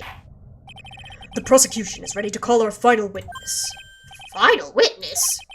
This one will clear up the whole mystery. The mystery of who killed Misty Faye. Indeed. Is it really all right, Mr. Prosecutor? Of course it's all right, Madam Attorney. Very well then. Who is this final witness? Isn't it obvious? There is one person who saw the whole event and will put the final dagger in this case. Someone who saw the murder take place. The very person who saw her mother killed in front of her own eyes. You mean Maya? You can't! She can't testify after what she's just been through! We need to find the truth. The prosecution calls Maya Faye to the witness stand. Very well, but first we'll take a brief recess. We'll have to wait for Miss Faye to recover before summoning her. Once we receive the doctor's permission, we will proceed with the trial. Hey, Trite, I've got something to say to you, so listen up. What is it? I don't think much of you as a lawyer. It's always the same with you. You somehow manage to just squeak by without even a faint understanding of the case. Some beautiful woman always seems to come dashing in at the last minute to save you. You've got some nerve! But that's not going to happen this time. This time, you're going to have to do this by yourself. That's enough. This court is now in recess.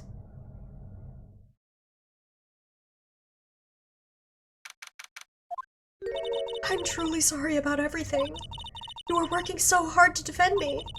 But I was missing all day and we didn't even have a chance to talk. She's right. When I met Iris at the training hall yesterday, they'd already switched places, and Iris was inside the sacred cavern. I wanted to at least be in the defendant's box today to root you on. Well, it wasn't your fault. You were locked up this whole time. There's something more important than that, though. I have to ask you. Why did you help your sister out as much as you did? Huh? If you tried to get help at the sacred cavern yesterday, you wouldn't have spent an entire day locked up in there. My sister. I felt sorry for her. She was abandoned by our mother and never got any love from our father either. Yes, but it was the same for you too, wasn't it? Yes, but at least I had Sister Bikini, who was like a mother to me. If only Dahlia had come with me to Hasakuta Temple. I always loved her. Dahlia was always so smart, so strong. She never complained about a thing. That's why I promised her that I would help her. Are you talking about the fake kidnapping case 11 years ago? Yes. I wanted to be useful to her in some way.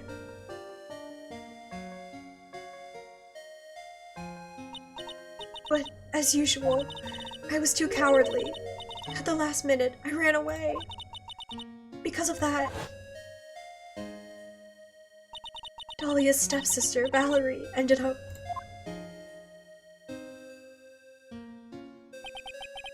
That was the case that wounded Mia so badly.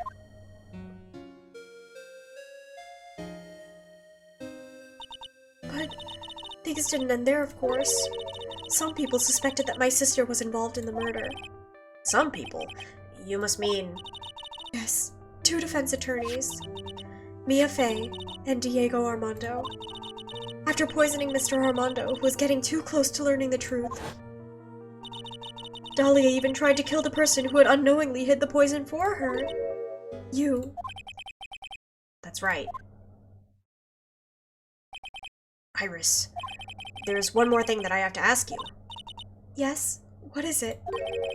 On the night of the murder, the person that cleaned up the corpse of the victim, Elise Dunim, was it really you? Yes, it was me. That night, after I rang the lights out bell, I went back to my room.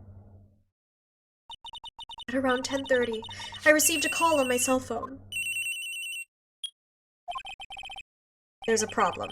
Come to the Inner Temple right away. I got on the snowmobile and headed for the Inner Temple, but... The path to the Inner Temple was cut off, right? Exactly. We can't just leave the body here. So you've got to do this exactly as I say. Got it?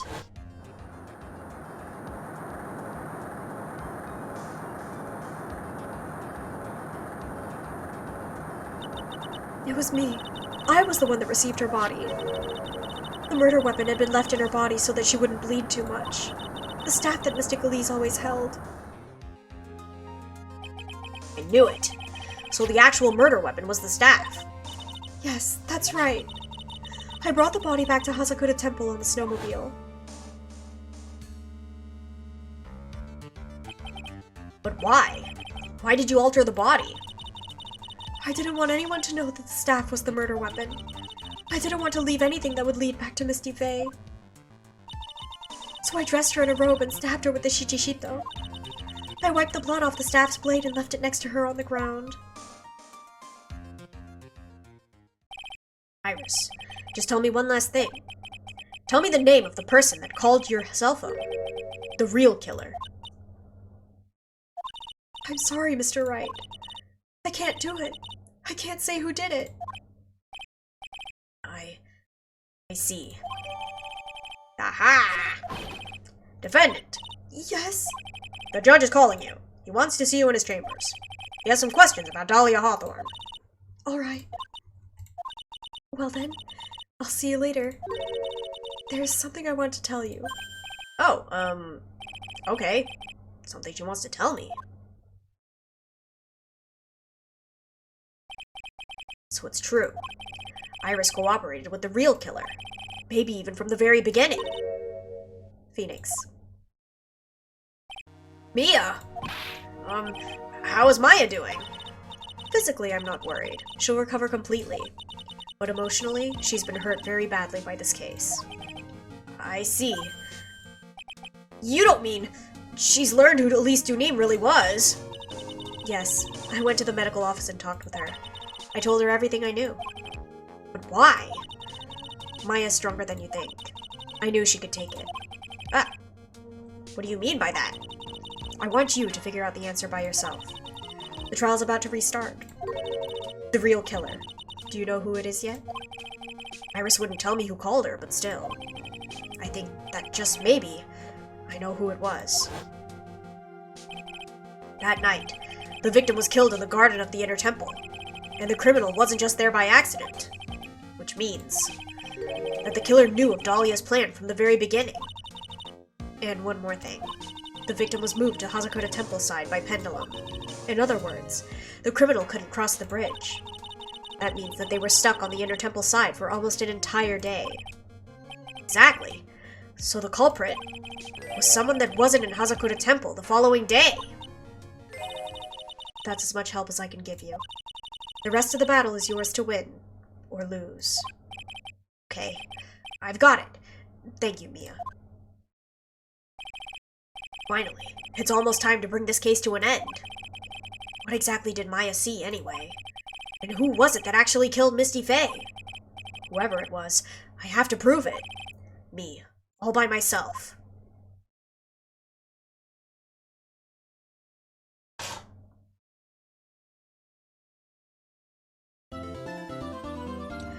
This is the final stretch, guys. We're almost there. Beanie putting on his big boy pants? Exactly. Now then, before we proceed any further, I'm going to announce the results of the tests we had performed earlier. Tests? Yes, tests. On the bloody dagger that was found stuck in the pine tree. Oh yeah, that. I totally forgot about it. Thank you for the hydrate and stretch. And the headband. Ugh.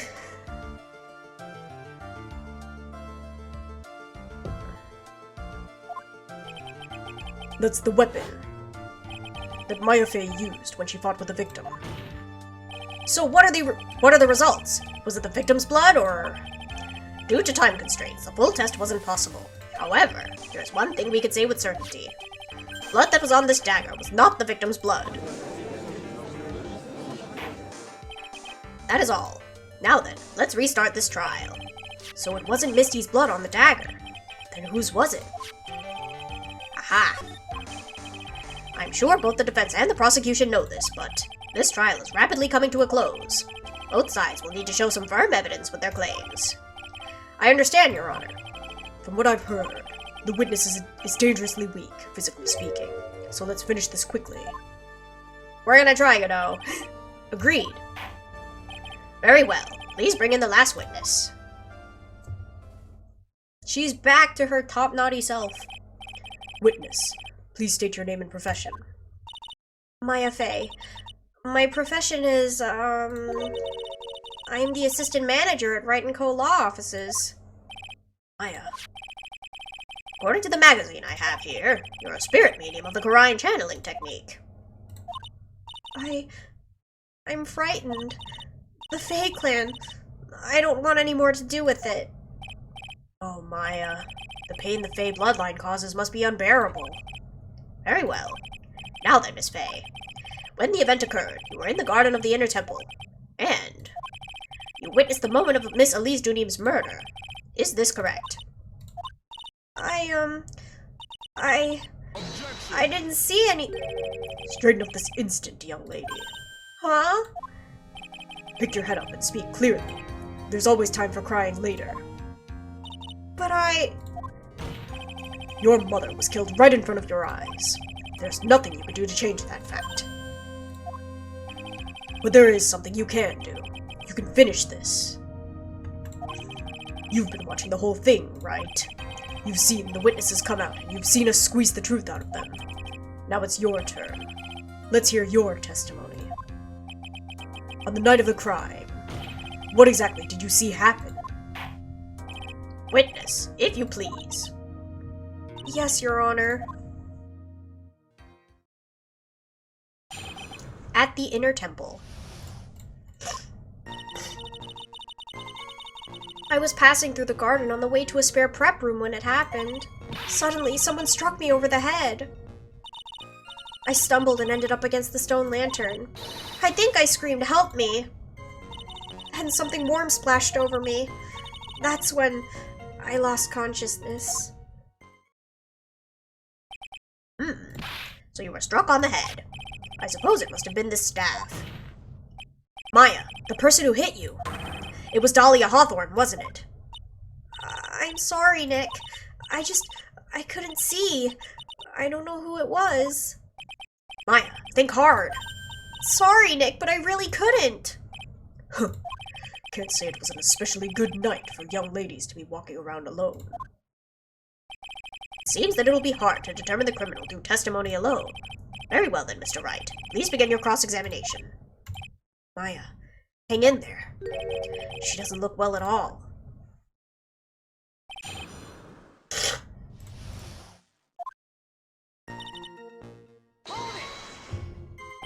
Who else was on the inner temple side that night? Well, Sister Bikini, of course. But I remember her saying that Iris would be coming later as well. On the day after the incident, Edgeworth met Bikini at Hazakuta Temple.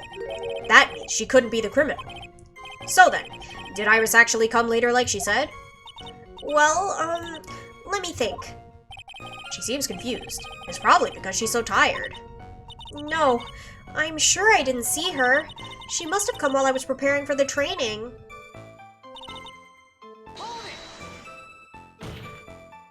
Who did it? Who hit you?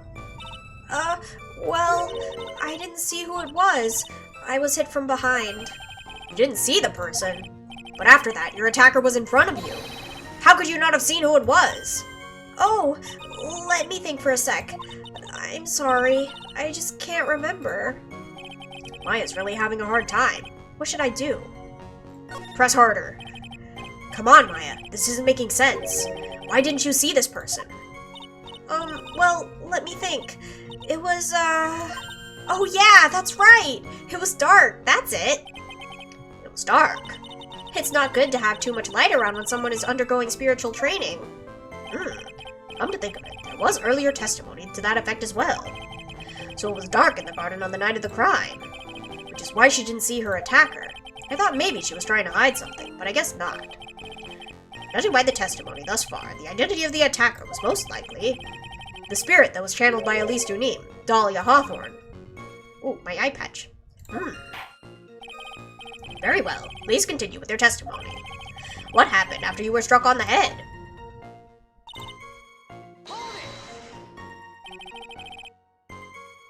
What happened afterwards? My attacker was in front of me, blocking off my escape. I think.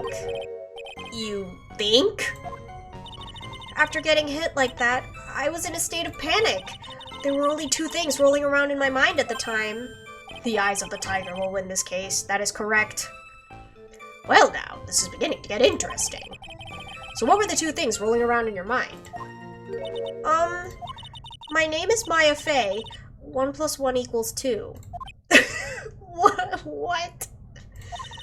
You see, for some crazy reason, I was afraid I was going to lose my memory. I know it's odd considering my life was in danger, but that's how it was. That's not odd at all. Your actions are Your actions are understandable given the circumstances. So, what did you do then? Fantastic, yes. You think you screamed, but you're not sure. Listen, I was a complete wreck. It was dark and I couldn't see my attacker. Was it a man, a woman, an adult, a child? I had no idea. I was scared out of my wits. Believe me, my dear, I'm certain I would have soiled my robes. I thought this person might attack me, so I... Anyway, I'm pretty sure I screamed. I thought that it was my last hope. Wow, sounds like poor little Maya really was out of her mind. But I wonder what she meant by last hope. What do I do? Do I press her for more details? Yeah. Wait a minute, Maya. What's this my last hope stuff? What? What do you mean by your last hope? No. That's what you said. You said my last hope. Huh? What? I said what? Look, you were facing an attacker that you couldn't see, and you screamed, right? You screamed, "Help me." Yeah?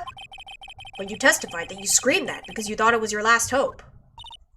Oh, well, you know, that's like, what do you call it when that happens? Maya's not doing so well up there. Oh, yeah, oh, that's right. I remember now. I was facing my attacker, but that's not who I was screaming at. What did you just say? Yeah, that's right. It was the person behind my attacker that I was yelling at. That's who I was screaming to for help. Ah! What is it now? I messed up. I didn't mean to let that slip out. Huh?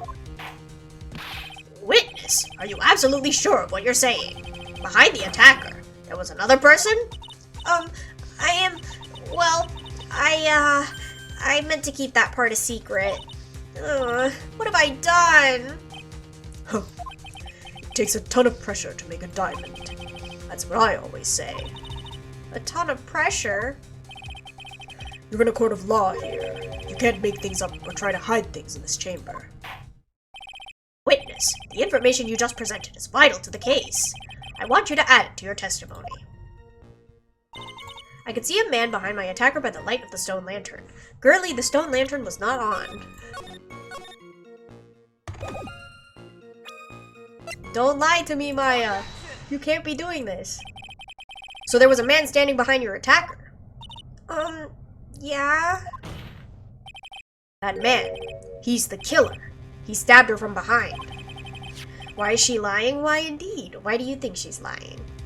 He's the one who killed Elise Dunim, otherwise known as Misty Faye, your mother. Isn't Phoenix trying to save her? He is, which is why he's also confused. The killer? Maya, you know who killed your mother, don't you?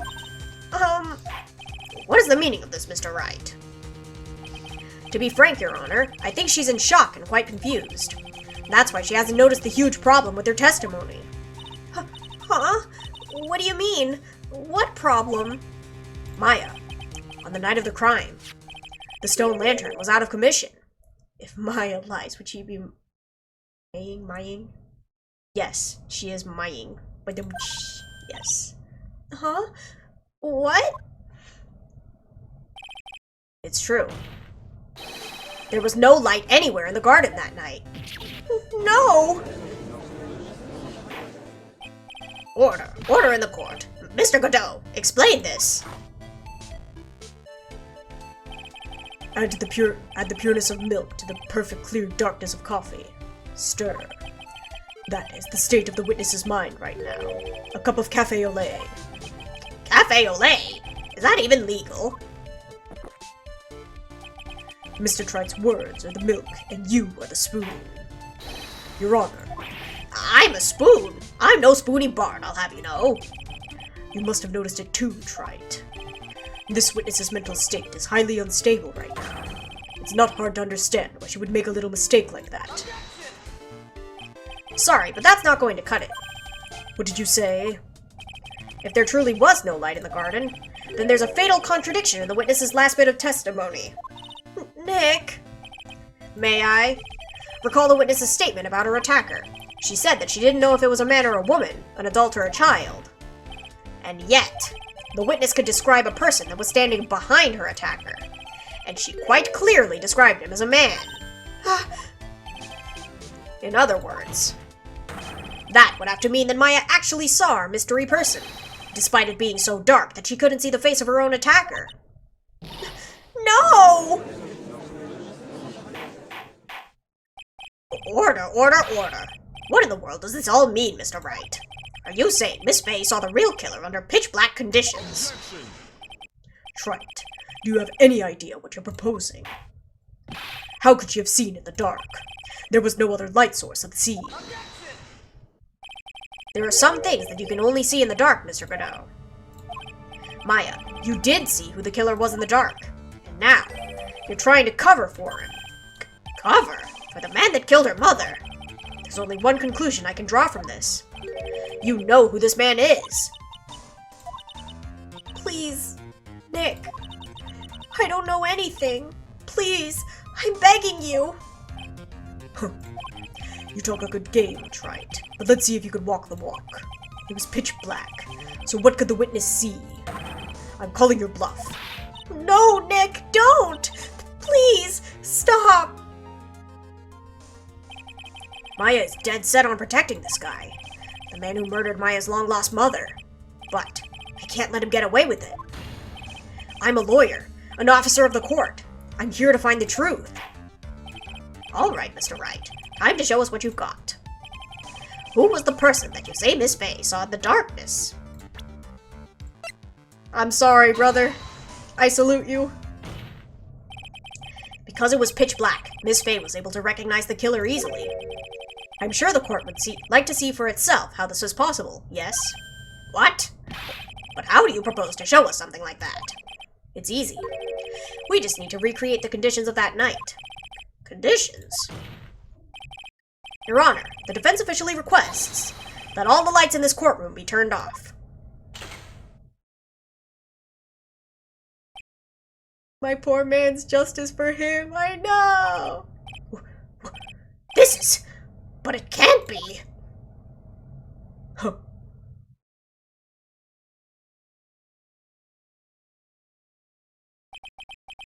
That was a nice bit of deduction.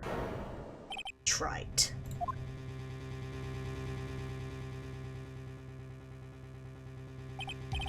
Well, everyone, this is the man Maya saw on the night of the murder. Order, order, order. Prosecutor Godot, what is the meaning of this? Surely you must be shocked to hear yourself accused of such a thing. Why aren't you denying it? Your Honor, you're asking the wrong person. What do you mean by that? If you've got a question, ask the witness. That's one of my rules. Well, Maya, how about it? What you saw that night? Was it 3 glowing red lights? Well, witness, answer the question. You're wrong. I never saw that. Maya! I thought the person that stabbed my mother was a man. For a totally different reason. What? Witness! Mr. Wright, what the? Stop your chattering, Your Honor. Chattering? If it's worth asking, ask the witness. That's one of my rules. All right. Well then, let's continue with the testimony. Please tell us how you knew the killer was a man. Yes, Your Honor. I didn't realize it until after I woke up, but... The killer. Shelly? When I came to, I was just lying there on the training hall floor. By the time I got back to the garden, the place had totally changed. The torches were lit and the body was gone. And all the snow around the stone lantern had been carefully cleaned up too. Since the person did all that work alone, I just assumed it was a man. It was after the crime took place that the witness came to think the killer was a man. Yes, that's right. I'm sorry, Your Honor. No need to apologize. It's as Mr. Godot says. You're utterly exhausted. It's only natural that you would be a little confused. Also, if you consider the situation you described, it doesn't seem too much of a stretch to assume the culprit was a man. Mr. Wright, proceed with your cross-examination. Maya, stop lying to me.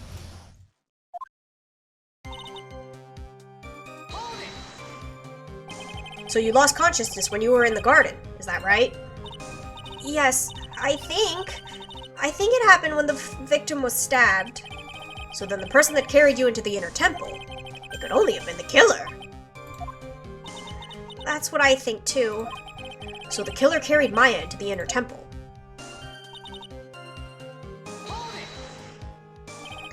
Naturally, the killer must have done it, right? Yes, I think so. But why would the killer tamper with the crime scene like that? There must have been something that the killer desperately wanted to hide. I don't know. Looks like she doesn't have enough confidence. I think I need to gather some more information before I ask her again. The torches were lit. Yes, that's how I noticed that the whole scene had changed. I'm going to say it was the killer who lit the torches. I mean, who else could it be? The killer probably lit them since it'd be impossible to do any cover-up work in the dark. However, if that's true, then there's one thing that still bothers me. Why did the killer go to the effort of moving the body? That's true. It's hard to see how that would be of any advantage to the killer. The only one who would gain anything from that would be the only person that was at the inner temple, Maya. Very well, let me hear some more about the condition of the crime scene. So you're saying the killer cleaned up the snow? It did look really odd. The snow was removed in an unnatural-looking rectangular shape around the lantern. There were a lot of shovels around the inner temple, but they're all really heavy. Way too heavy for me to use. An odd fellow indeed, this killer. Why on earth would anyone want to take that snow away? Well, there's one thing I can think of. Didn't you say that a lot of the victim's blood sprayed onto the snow? Yeah, the area I collapsed in ended up being splattered. In other words, the killer's purpose was to hide the bloody snow. I think that's the most reasonable explanation. Perhaps. However, there is something that's bothering me. If the killer just wanted to hide the snow with blood on it, there was no need to remove that amount. That's true. He could have scooped up just the snow that was stained with blood. Looks like there are some mysteries behind this issue. But I think this will help explain them.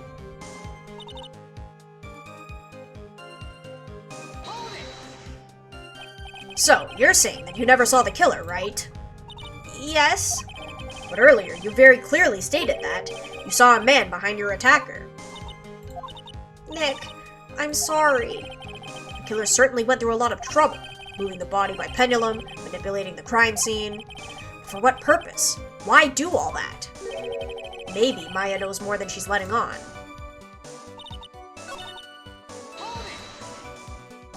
Naturally, the killer must have done it, right? Yeah, blah blah blah. There must have been something he wanted to hide. Oh, I saw something. You did? Yes, I felt like the killer was hiding the evidence for me. For my sake. What? Hiding it for you? Everyone knew that I was the only one at the inner temple that night. If Sister Bikini had come back and looked at the garden...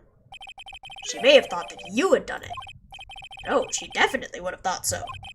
And you're saying that's why the killer cleaned up the crime scene to make it look like nothing had happened. Yes, I'm sure of it. Well, that's certainly an important piece of information. I want you to add that to your testimony. Yes, Your Honor. But then why would he leave this when it says Maya? Silly. The body of Elise Dunim was carried all the way to Hazakura Temple's courtyard. Then at the garden, the real scene of the crime. The snow that we suspect was covered in blood was scooped up and removed. It's reasonable to believe all this was done in an attempt to hide the true crime scene. However, there's still one matter that seems somewhat odd. Oh, and what would that be? You must have figured it out by now, Mr. Godot. It's the message written in blood on this lantern. It was written very clearly on the white stone lantern. Maya. If the killer was so motivated to protect Maya from suspicion, then why didn't they wipe the writing off the lantern? Ah, you're right! Order, order, order. But Mr. Wright, isn't it a fact that the killer was trying to cover up the crime scene? Indeed, but it doesn't make much sense to move the body and remove the bloody snow, then not wipe off the most incriminating thing of all, the bloody writing. Objection! But if that's the case, do you have an explanation for the killer's mysterious behavior? Why would this killer move the body and remove all that snow, but then leave the bloody writing on the lantern? I don't know what the killer's plan was, but it's a fact that the killer left the writing on the lantern. There must be a reason for it. Well then, Mr. Wright, let's hear your opinion. Why did the killer leave the message written in blood on the lantern?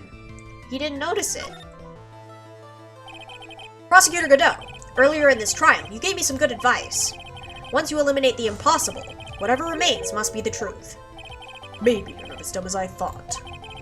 The real killer wanted to disguise the fact that a crime had occurred there. If that's the case, they wouldn't have left the bloody writing on the stone lantern on purpose. Therefore, it must mean that they didn't notice it. But that doesn't make any sense. The torches were all lit and everything. There's no way any normal person would miss something as glaring as that. You're right. There's no way any normal person would. But what are you trying to say, Mr. Wright? There's only one person involved in this incident who could have missed seeing the bloody writing altogether.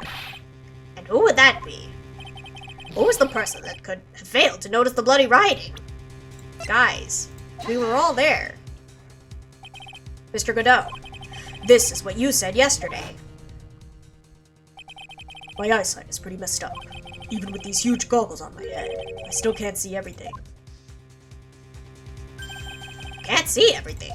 Is that correct, Mr. Godot? This lantern was submitted as evidence today. I would like the court to think back to the moment it was first presented. This lantern? There's something written on it. Why? It's written in blood. Nonsense. This lantern. It's as clean as a whistle. Mr. Godot, just admit it. There are certain colors you can't see, correct? You can't see red on a white background, can you? That's right. We went through this once before. Does that mean he can't see Phoenix's tie? During the poisoning case at Tribulations.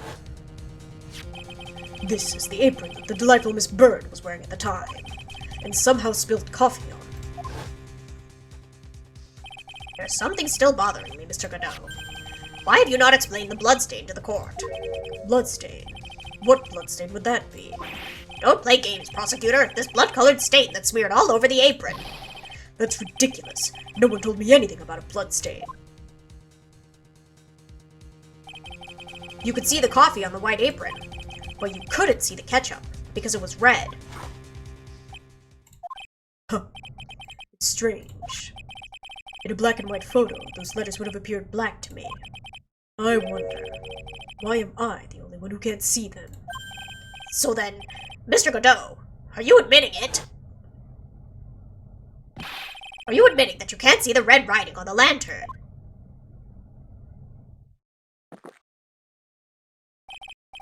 Hey, Gramps, didn't you know? That's the reason why I don't drink red tea. I wasn't sure about it until now, but I just can't believe it. Prosecutor Godot is the murderer. But there's no going back now. I finally figured out the truth. Mr. Godot, the defense at this time formally accuses you. You are the murderer of Miss Elise Dunin, also known as Miss Misty Fey. It's hard to believe this may be true, however, once again, Mr. Wright has brought up a disquieting fact about you. Just make sure you don't fill out the indictment in red ink, Gramps. Come on. How does a little graffiti make me into the killer? Politely accused us of murder, yes. He deserves respect. Besides, it's not like it's my name that's written there. I'm certain that the killer wasn't able to see the color red. This is rich. Do go on, try it. The answer's right there at the crime scene. In the snow. The snow? How so? Well, for example, why did the killer move all that snow? Your Honor, you said it yourself. If he wanted to hide the bloody snow, why not just take out just that area? Yes, why didn't he take just that area? Ah, could it be? Yes, the killer couldn't see the red blood that had seeped into the snow. And so, he had to remove all of the snow. He couldn't be sure of where the blood had landed, so he removed the whole area. Isn't it more likely that the killer couldn't see the blood because it was dark? Not a chance. The torches were all lit. He would have been able to see just fine. Seems that once again, this trial has taken an unexpected turn, to say the least. Can you explain this, Mr. Godot?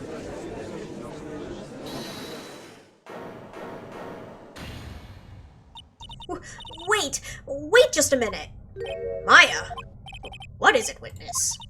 Mr. Godot isn't the killer. After all, he didn't even come to the Inner Temple until 2 days after the murder took place. He didn't show up until after that old bridge got fixed up. Objection! Maya, you can't testify to something like that. Why? What do you mean? I may not look it, but I'm... Eek! After the murder happened, you didn't even exist. She didn't. I'm afraid I don't follow. Are you senile, old man? We established this just a little while ago. After the murder, this witness was unconscious for a long time. Because she was channeling Dahlia Hawthorne. Oh, that's right. Please, Your Honor, let me add to my testimony. Nick, please listen to me. Maya, do you plan to cover for Godot no matter what the cost? If that's the case, then I've got no choice. Your Honor, let's hear her testimony. If it means we're going to hear the whole truth, I say we should not silence her. Huh. Nicely done, Trite. Very well, let's hear the witness's testimony. Please tell us what happened at the Inner Temple after the murder. Yes, sir. After I woke up, I began channeling and my spirit left me, as it were. But little Pearlie was there at the Inner Temple, too. After the incident. Pearlie was also stuck at the Inner Temple side that night. The next morning, she looked around but couldn't find anyone. The next day, when the bridge was finally fixed, she was in the spare prep room. That's when Mr. Godot arrived at the Inner Temple for the first time. He found Pearlie first and cheered her right up. Who's this Pearlie? That's my little cousin, Pearl Fay. When did you hear about this? Oh, just a while ago, when I was in the medical office. I'm terribly sorry, but what you heard from someone else is simply not admissible as testimony. What? Come on! Pearlie would never tell a lie. She's a way more honest person than I'll ever be. Real smart, Maya. You always know the best things to say when you're under oath. Huh. The prosecution has no objection. We believe the witness. Mr. Godot! Let's just move on to the cross-examination, if the defense has no objections. This is highly unusual, but... Well, Mr. Wright? Let's get this cross-examination started. Oh boy.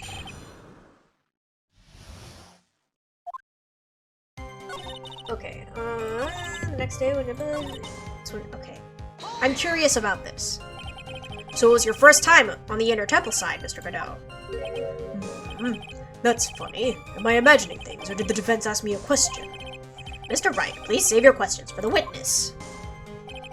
What you heard from someone else is simply not admissible as testimony. Those are your words, Your Honor. Touché, Mr. Wright. Oh well. What do you have to say, Mr. Godot? Hot nights and even hotter coffee. That's what I always say. If it hadn't been for this case, I never would have visited there. Freezing cold temple in the mountains. I think I'll pass. So we had never visited Hazakura Temple or the Inner Temple, huh? You want to say something, Trite? In any case, I have to find a crack in Godot's armor. While I cross-examine Maya, that is. Very well, please go on with your testimony. After fixing the bridge, the policeman came over to the Inner Temple side, right? Yes, then Mr. Godot. He cheered her up. That's what Pearlie said. She said he was a very nice older gentleman. Thank you for looking after my cousin, Mr. Godot. And here I was, thinking you were nothing more than a coffee addict. Cut it out. You're making me blush. This guy's really beginning to get on my nerves, in more ways than one. The truth is, there aren't many places to look on the Inner Temple side. The policemen were all busy going over the garden with fine-tooth combs, so I decided to carry out an investigation in my own way, Godot style. I'm the same way. I like to hand out verdicts in my own way, judge style. Maybe I should ask some questions. Phoenix style. What did you do to cheer her up? So you cheered Pearls up? When I found that little girl, the first thing she asked about was her cousin, Maya Fey. Really? The bridge had burnt down, and she was huddled up in that tiny shack, no heat. Even though she must have had a truly terrifying night out there. She asked about you before she said a thing about herself.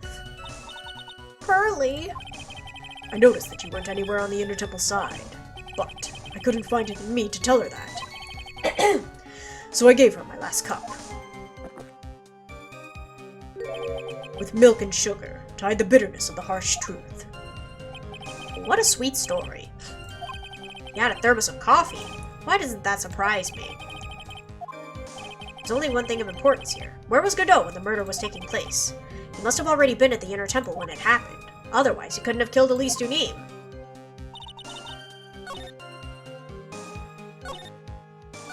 Let me ask one more.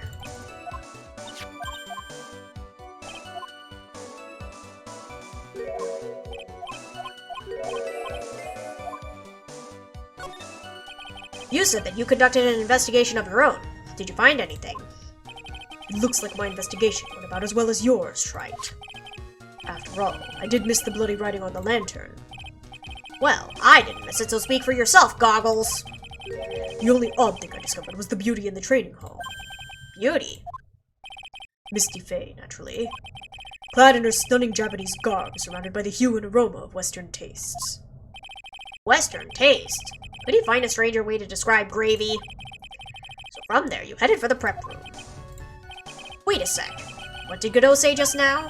I think I just found his proverbial weak spot. There's only one thing of any importance here. Proverbial weak spot! He found Pearly first and cheered her right up. But like, how did he know it was Misty Fey? Very sus. Excuse me! Oh wait, I think I know why.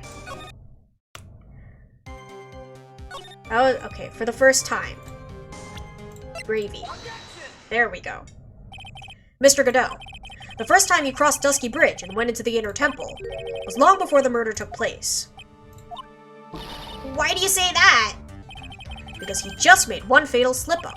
The hanging scroll in the training hall. Hanging scroll? But Mr. Godot is right. That scroll shows a picture of my mother. Maya, I know you know who it is, but here's something you didn't know. By the time the bridge had been repaired, 2 days after the murder, the hanging scroll in the training hall looked like this. What is that wonderfully delicious smell? The morning after the crime, someone covered it with gravy. Gravy? But why gravy, Nick? Because gravy was much more than a condiment to the culprit. Well, Mr. Godot, if you really hadn't seen the hanging scroll up until after the murder, you wouldn't have had any idea of knowing that it was Misty Fey. Wait a minute, Nick. Yes? Take another look at the hanging scroll. Look, at the top, there's a crest there. Ah, that. It's the mark of the master, correct? Exactly. So if you know the meaning of the mark, then you could guess that it was a picture of Misty Fey on there. True, but Mr. Godot described what was underneath like this. Clad in her stunning Japanese garb, surrounded by the hue and aroma of Western tastes. Oh. Yes, it's possible that he knew what the crest meant. However, he couldn't have known that she was wearing Japanese clothing. Mr. Godot, on the day of the murder, you were hiding at the Inner Temple, long before the crime took place. Uh-oh, lag, no, my bitrate! It's dying. It's so Jover, guys. Can I ask you just one little thing, Trite? What is it? This whole theory of yours, it all rests on a certain assumption. That I knew beforehand that a crime was going to be committed. That's right.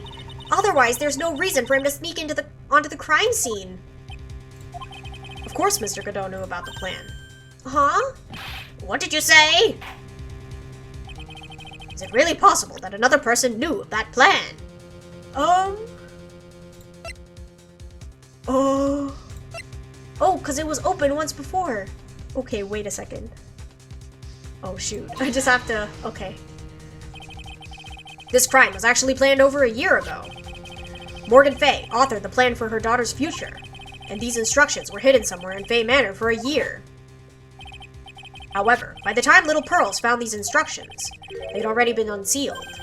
Unsealed? Yes, the killer had read these instructions long before Pearls ever found them. That's how he knew the crime was to take place at the Inner Temple. And you still insist that this crafty killer is me. You bet I do. But you just said that the instructions were hidden. That's right! Mr. Godot couldn't have known where the instructions were hidden. If he really wanted to know, he had one great chance to find out. Yes, and when was that? During a visit. A visit? Morgan Fay told her daughter Pearl about where the instructions were hidden. During one of her visits to the detention center. That would be the only time for someone to have learned where they were hidden. Eavesdropping on a visit at the detention center. Yes, it could have been arranged if you were someone with easy access in and out of there. Like, for example, a prosecutor such as Mr. Godot.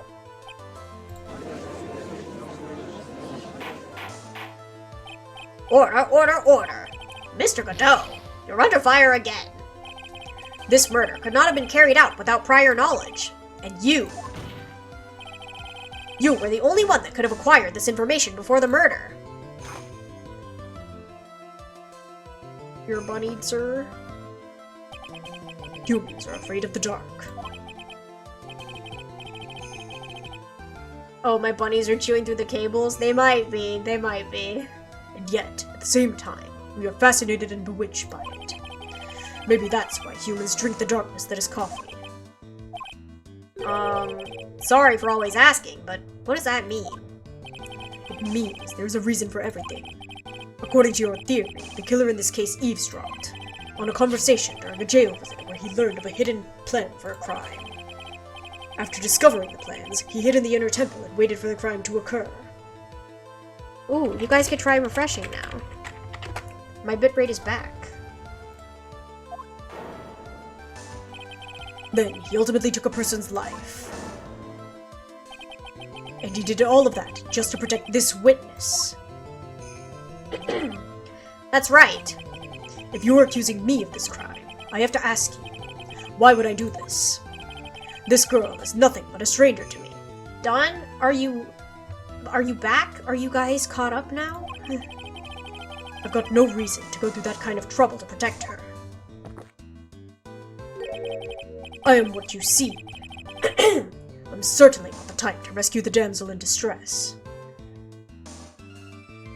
Are you sure about that, Godot? The killer's behavior is certainly extreme, for lack of a better word. Even considering that the killer wanted to protect this witness's life, his behavior is still a little too unnatural. However, you had a good reason, didn't you, Mr. Godot? An unshakable reason that forced you to protect this witness at all costs. I knew it. You figured it out, haven't you, Nick? Maya, I guess you were doing your best to cover for Godot. For the same reason, huh?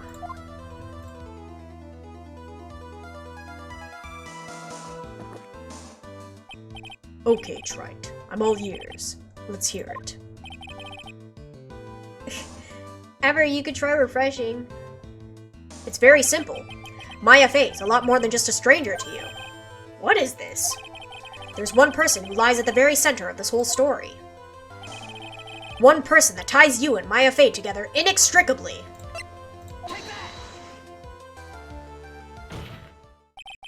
There's a very good reason why Maya Faye's life is so precious to you. After all, she's Mia Faye's only sister. Mia Faye. You once worked alongside her.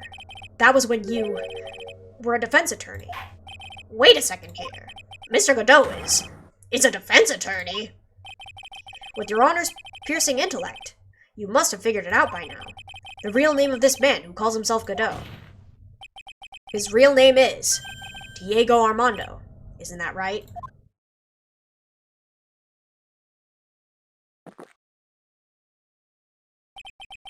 The last time someone called me by that name was over 6 years ago. Diego Armando. That name rings a bell. It should, Your Honor. All of this is related to a single case. A case in which a convict named Terry Falls killed himself. Mia Fey's first time in court, the tragic outcome left a deep wound in her heart. She knew that behind it all was a heartless, scheming demoness in disguise. Quick, contain the Maverick, please. But in the end, Mia couldn't tear off that disguise. However, there was one man who reached out to help her. Diego Armando, a senior defense attorney at the office where Mia worked. It's my fault! It's all my fault that Mr. Falls killed himself! Mia, can't cry yet. I can't fit under the couch, True.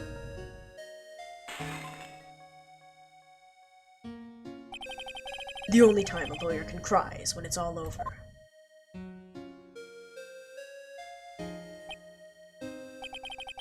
I was moved by her. The way she put all her faith in her clients. That pure, sweet heart of hers. That's why. I could never forgive Dahlia Hawthorne. Mia and I thoroughly investigated that fake kidnapping incident. Then one fateful day, Dahlia wanted to meet with me. It'd been 6 months since the trial. We met in the courthouse cafeteria. Ah, I just remembered. 6 years ago, right here in this courthouse. You were poisoned. Even I didn't see it coming. Dahlia Hawthorne slipped some poison into my coffee. Some newspapers at the time called it a murder, but very little information about the case was released to the press. But you weren't dead at all. No official reports ever actually called it a murder. I was just in a deep, deep coma. I see. My body shut down, and my life became nothing but a long, deep sleep. That woman's poison did a real number on my central nervous system. I lost my sight, and all of my hair turned white due to the damage it caused. That's terrible. Apparently, it was a miracle that I ever regained consciousness. 5 years had passed since I drank that poisoned brew. Then, one morning, my eyes flew open from the smell of a doctor's cup of coffee. 5 years? You were asleep for 5 years. And the worst possible news was waiting for me. Mia Fey was dead. From the very moment I opened my eyes, I'd already lost everything I thought I had. The woman I loved had been murdered. The woman I loathed had been sentenced to death. Woman you loathed? The woman who had spiked my scalding hot coffee. Dahlia Hawthorne.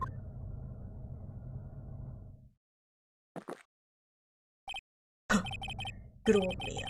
She didn't let me down. She got her revenge before she checked out. In the end, there wasn't anyone waiting for me when I woke up.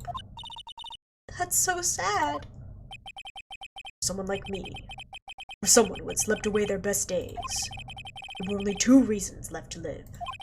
It was for those 2 reasons that I decided to become a prosecutor. If I may ask, what were your 2 reasons to live? The first was you, Trite. Huh? Me? If I hadn't drank that stupid poison, Mia Fey never would have died, much less the way she did. You were the only one who was there to protect her, but you let her die. It was all your fault. It wasn't like that. I wanted to see for myself what kind of a man you really were. So that's why you became a prosecutor. My other reason for living, she goes by the name of Mia Fey. Huh? You mean me? You were the only way I could make up for the sin of not saving Mia. 1 year ago, when the Karine Village incident was resolved, it was obvious that Morgan Fey was planning something. Whatever her evil plan was, I was determined to stop it. My role as a prosecutor put me in the perfect position to do something about her. That's how you overheard Pearl's visit with Morgan at the detention center. I knew that the time was drawing near. Since I knew the plan, I thought I could foil it. My goal was to outwit the plan. I thought that if I could do that, I could keep that girl from being caught up in it. That makes sense. If Pearls had known that the actual purpose of the plan was to kill Maya, she never would have helped out. Finally, the day of the plan was drawing near. I contacted both of my accomplices. Accomplices? Iris of Hazakura Temple and Misty Faye. I especially needed the help of Iris. She was to take the fall in my backup plan in case we couldn't control Pearl Faye. But how did you contact my mother? She'd been missing for almost 20 years. Officially, yes. What? What do you mean officially? You've heard about it, haven't you? About the strongest ties between the main family and the government. Now that you mention it, Bikini did say something to that effect. She said that the Master of Karain had great authority. Even without her official position, Misty Faye still wielded great influence. The police have been keeping an eye on all of her movements all this time. That's how I was able to contact her. Again, because of my position as a prosecutor.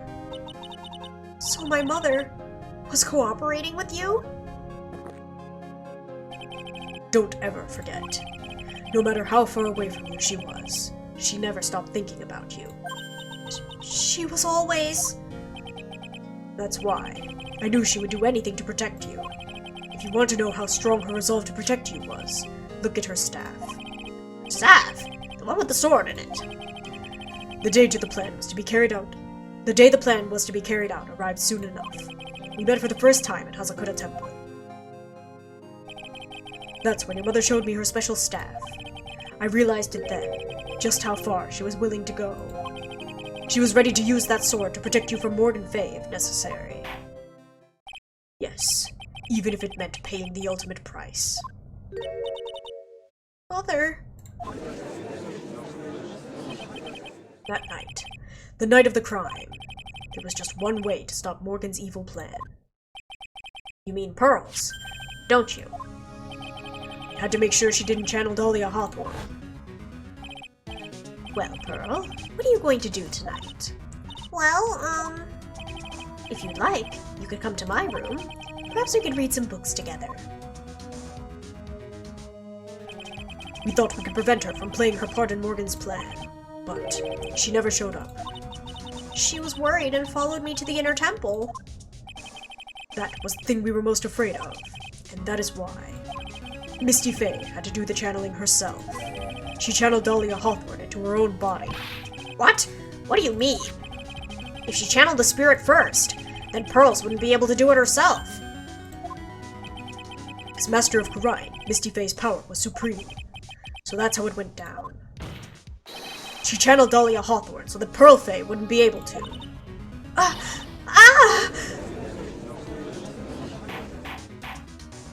What? Is this true? My role in the plan was to make sure no one was going to hurt Maya Faye. That's why I hid myself at the inner temple, just in case you needed to be saved from Dahlia Hawthorne. Ado. Anyway, that's all I'm going to admit to. Trite. Huh? There's no doubt about it. You're a great defense attorney. But you're going to have to do the rest yourself. Background leading up to this incident has been laid bare. There's just one question remaining, Mr. Wright. Who killed the victim? There are only two possible suspects right now. Maya Faye. And I'm sad to say, you, Mr. Godot.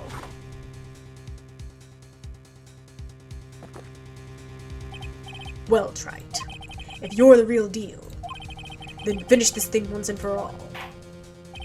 Show us beyond a shadow of a doubt that you can finish this on your own. No, Nick! Please don't! Maya, I heard the whole thing from my sister in the medical office. That's why I have to protect Mr. Godot. I can't do it. I can't testify against him. After all, he's the man who put his life on the line to protect Mia, and me too. Maya, I know that. Nick. But even so, it doesn't absolve him of his crime. Please, Maya, testify.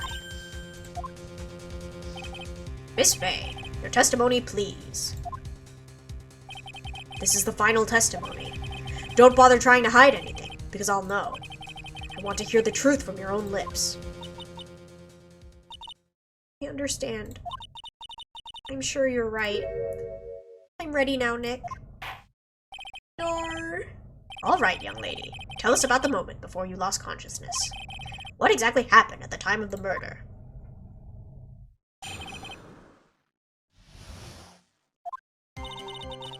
Just before it happened, I think I saw some red lights. 3 of them. I thought I'd ask for help, but just then I was splattered with blood. She wasn't dead, though, and she struck back at the enemy behind her. Suddenly, the red lights went out and the whole area was dark. Just at that moment, there was a horrible scream. Right after that, Dahlia collapsed and I lost consciousness. These red lights. I thought you said you don't remember seeing them. I'm sorry. I thought I saw them, but then they disappeared all of a sudden. Things break, Trite. Even the best of theories.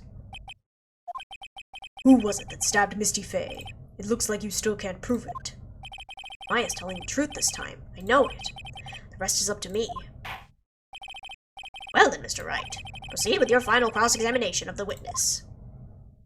This is the end!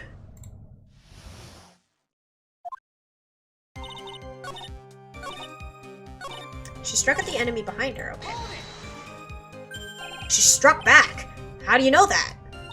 Well, you're right. I didn't see it exactly, but I could tell by the sounds of their breathing and movement. And also, the smell of blood. You witnessed more horror than any young lady should have ever had to in one life. So then, what did you do at that point?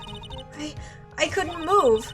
I could just barely make out their shadows moving in the dark, but I had no idea what to do. Could you still see the red lights you mentioned earlier? Yes, I think so, but...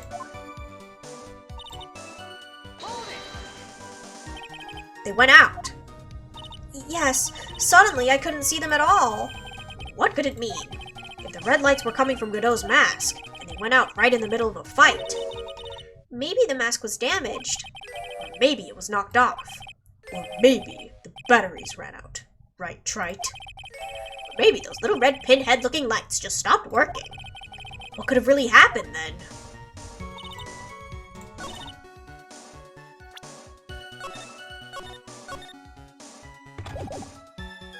Can I just do it here? No, I can't. Sad.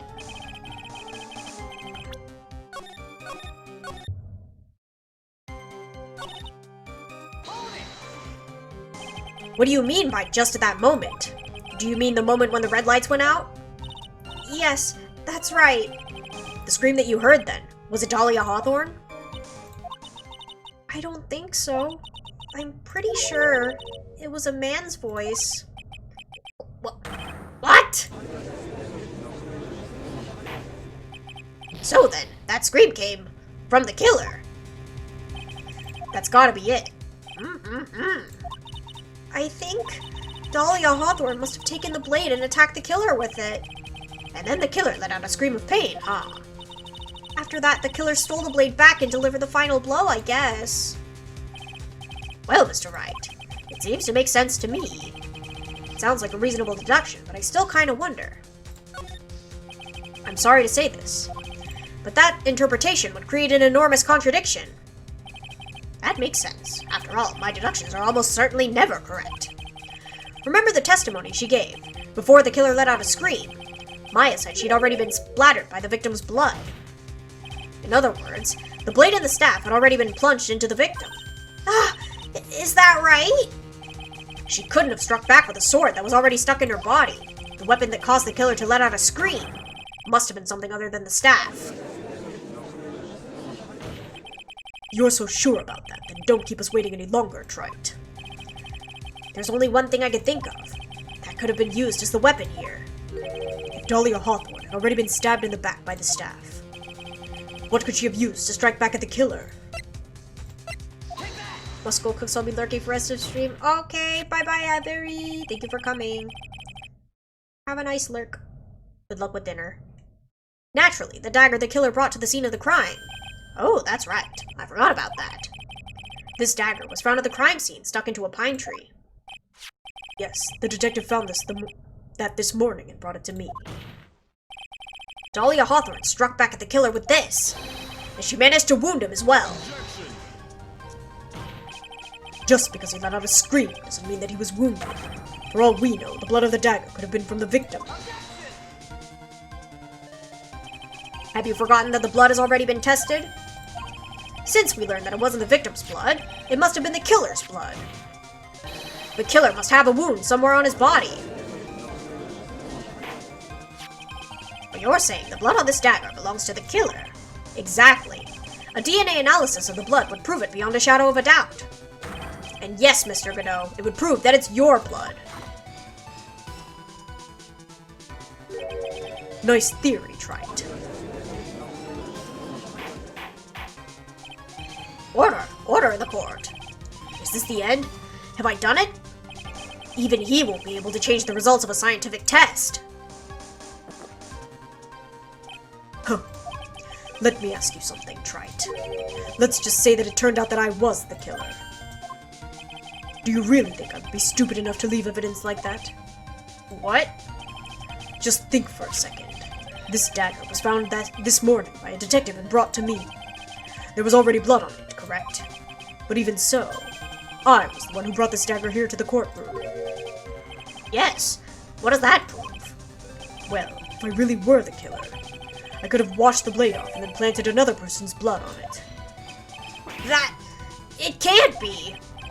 In any case, there's one thing I can guarantee, Trite.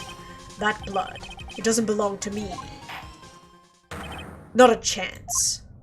What? In any event, it seems to be established that the killer was wounded. All right then, witness. Continue your testimony. Wait a minute. What's the problem? I know I probably shouldn't say this, but there's a big contradiction in Nick's explanation. Maya? This dagger, you said that it wounded the killer.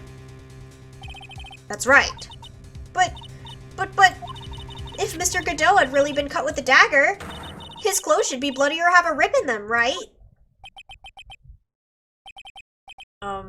Maya, maybe he just changed his clothes? That solved the contradiction pretty easily. What are you talking about? It's not that simple at all. Remember back to the day of the murder? Everyone that was on the inner temple side got trapped there. Ah, that's right. And once the bridge was fixed and the police headed for the inner temple, Mr. Godot was already there waiting for them. He never had a chance to change his clothes. Ah! Order in the court. What the witness says. Well, maybe he brought a change of clothes with him. But no one could have predicted the lightning strike that shut down the bridge. Why would anyone have brought a change of clothes? Did the judge take smart pills during the last recess? Well then, maybe the killer took off his clothes before he committed the murder. That way he wouldn't get any blood on them. Oh gosh. That's impossible, Trite. You know how cold it gets up there late at night. After a few minutes with no clothes on, you'd be frozen solid. Ah! Huh. So that's all you've got. I knew you weren't tough enough to finish this. Perk. Right now, if Mia Fey were here, she would have closed the book on this case already. If Mia Fey were here. So come on, Trite. Can you do it or not? How about it, Mr. Wright? You accused Mr. Godot of being the killer. But can you prove it? Have you got even one piece of evidence? The question isn't whether I can prove it or not. The fact is, I have to prove it. That's the only choice I have.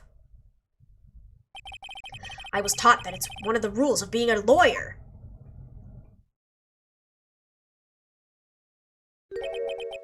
I can prove it. I'm going to bring your magnificent vengeance to fruition, just as you want it. Huh, that's good. A fighter till the bitter end, Trite.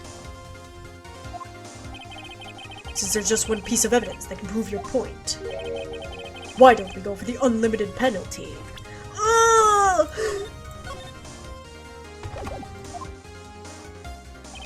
Are you trying to pressure me, Mr. Godot? Because it doesn't matter to me. I've got the one piece of evidence I need. Give me a break. You've got nothing trite. So what do I do at a time like this? It's simple. I've got to think outside the box and approach it from a different angle. Alright then, Mr. Wright. Let's hear what you've got. There's one thing I've demonstrated in the previous cross-examination. The killer was wounded. That was proven by the blood on the dagger. But we decided it was impossible for him to have hidden such a wound. If he'd been cut by a dagger, there should have been a bloodstain on his clothing. There's one place the killer could have hidden his wound. What did you say? Hidden? This is it. My last stand. I need to think about this from a different angle. I don't need to think about why there were no bloodstains on his clothing. I need to show how he hid the wound. It's the end of the line. The final stop, Trite. Let's hear what you've got.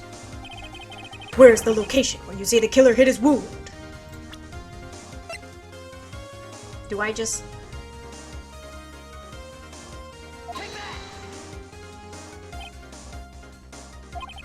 I don't know what you're talking about, and frankly, I don't need to know. Isn't that right, Trite? What was that just now? Mia. It can't be. You're living on. Through him? Even as we speak, you're still hiding the wound.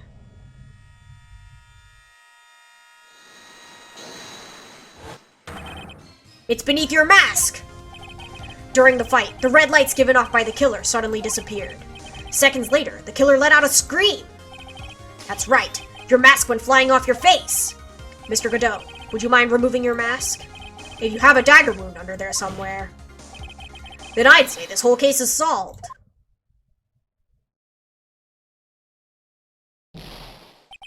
Ah!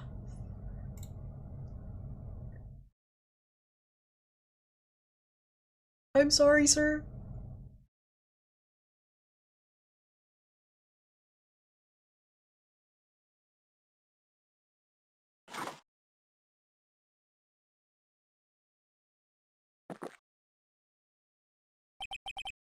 Just now, I saw her spirit in you. Never liked you. 6 years ago. You helped the woman who put me to sleep by hiding her bottle of poison. Then, while I was sleeping, you let Mia die. But you didn't care. You just kept living your pathetic, happy-go-lucky life. You even had the nerve to follow in her footsteps as a lawyer. I could never forgive you. That's what I thought. Mr. Godot. But I was wrong about you. I knew it from the very beginning. The truth is, the only person I could never find it in my heart to forgive was me. You? Yourself? I was the one that failed to protect Mia. Me and no one else. I tried to avert my eyes from the truth, to escape from the harshness of reality. I just couldn't face Mia's death head on, so I ran. I hid behind a mask. I threw away my true name. I couldn't even deal with being a defense attorney anymore, so I quit. But you saved Maya! Yeah, that was my plan. Acro, is that you? No, unfortunate. Up until just now, anyway. What do you mean? Are you listening, Maya? If I had really wanted to save you, then there's one person that I should have gone and talked to right away. Who would that be? Are you talking about Nick? But I didn't do it. I tried to get the help of Iris and your mother, but I closed my eyes to the most important man involved. Do you know why? The real reason. No. Why? I suppose I wasn't really interested in saving you at all. Huh? I think I was just trying to salvage what's left of my own broken soul. I was trying to make up for the fact that I couldn't save Mia, nothing more. That's why I let you walk right into a situation that I knew was dangerous. Forgive me. You're wrong. You put your life on the line to save Maya. Was it really for Maya's sake? Even I'm not really sure. What do you mean by that? That night, in the darkness of the garden, when I saw her silhouette, a part of me must have known the truth. The truth that it wasn't really Dahlia Hawthorne standing there in front of me. It could have been Misty Faye, or even that little girl. But I still picked up the blade. It was like I was dreaming.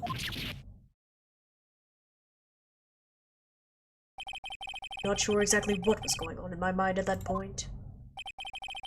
Was I really motivated by the pure desire to protect Maya Faye? Or was it something else? Was it my hatred for a woman who had stolen everything from me 6 years earlier? Could it have been simply a desire for revenge? Now, I don't know anything anymore. I did learn something today, however. I finally realized that I was the arrogant one. I was just chasing an illusion, a fantasy.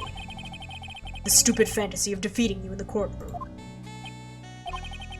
You were the one who made me realize my folly. You never ran away from Mia's death. Instead, you picked up where she left off, as a true defender of the people. In that one moment, I understood everything. Mr. Godot.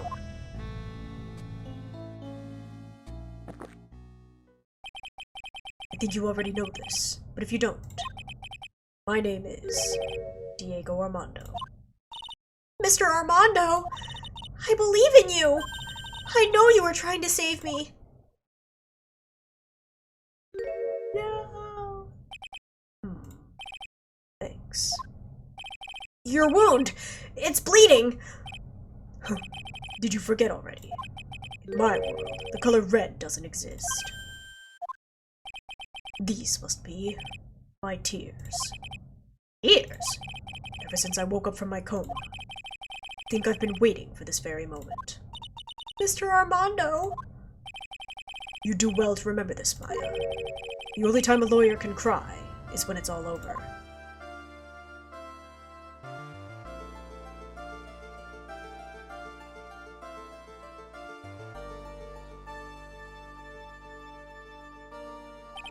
This time, it really is all over, isn't it? Defendant. Yes, Your Honor. Although you weren't directly involved in the murder, tampering with the body at the crime scene is a serious offense in itself. I understand, Your Honor. Mr. Armando explained that to me very carefully. I knew the risk and I willingly cooperated anyway. Very well. Before I hand down my verdict, is there anything you'd like to say? Well, there is one thing. I'd like to say something to Mr. Wright. I want to apologize to you. Apologize? To me? For what? For the case 5 years ago, of course.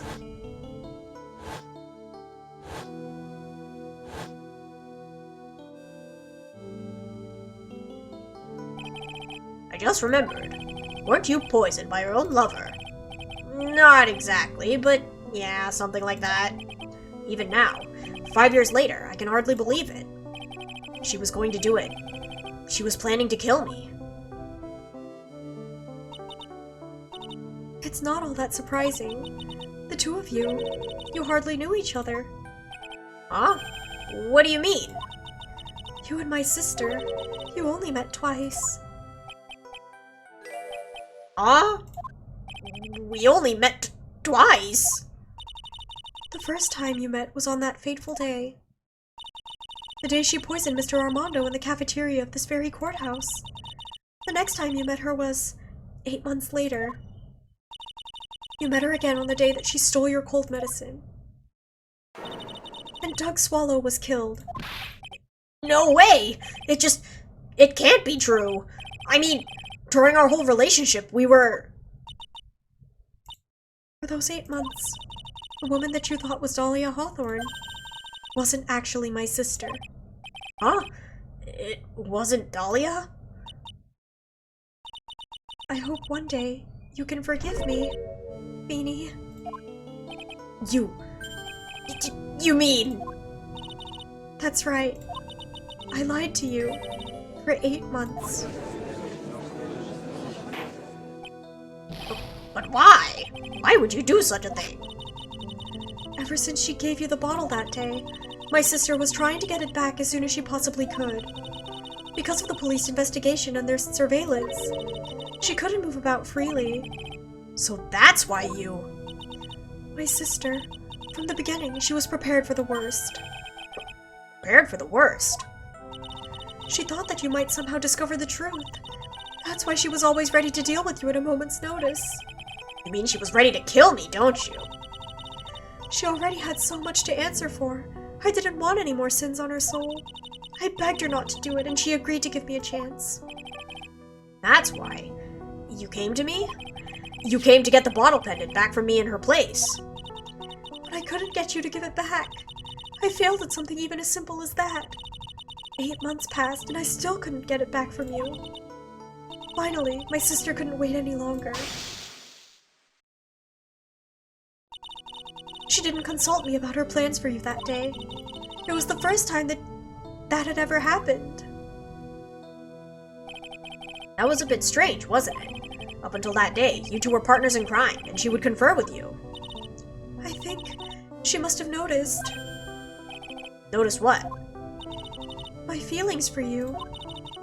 If I had found out she was planning to kill you, I would have done whatever was necessary to stop her. Even if it meant her life. Or mine. Iris! After spending those 8 months by your side, my feelings towards you, they changed. I have something to say to you, too. Yes? You really are the person I always thought you were. Even after Dahlia Hawthorne was found guilty, I still believed in you.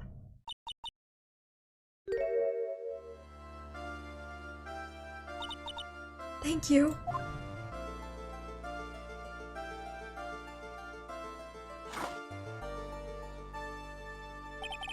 How many cups of darkness have I drank over the years? Even I don't know. I'll tell you though. Right now, this one here is the greatest cup I think I've ever had. Don't you think so, Phoenix Wright? Yeah, I think you're right. The purpose of this trial was to rule on the murder of the victim, Elise Duneen.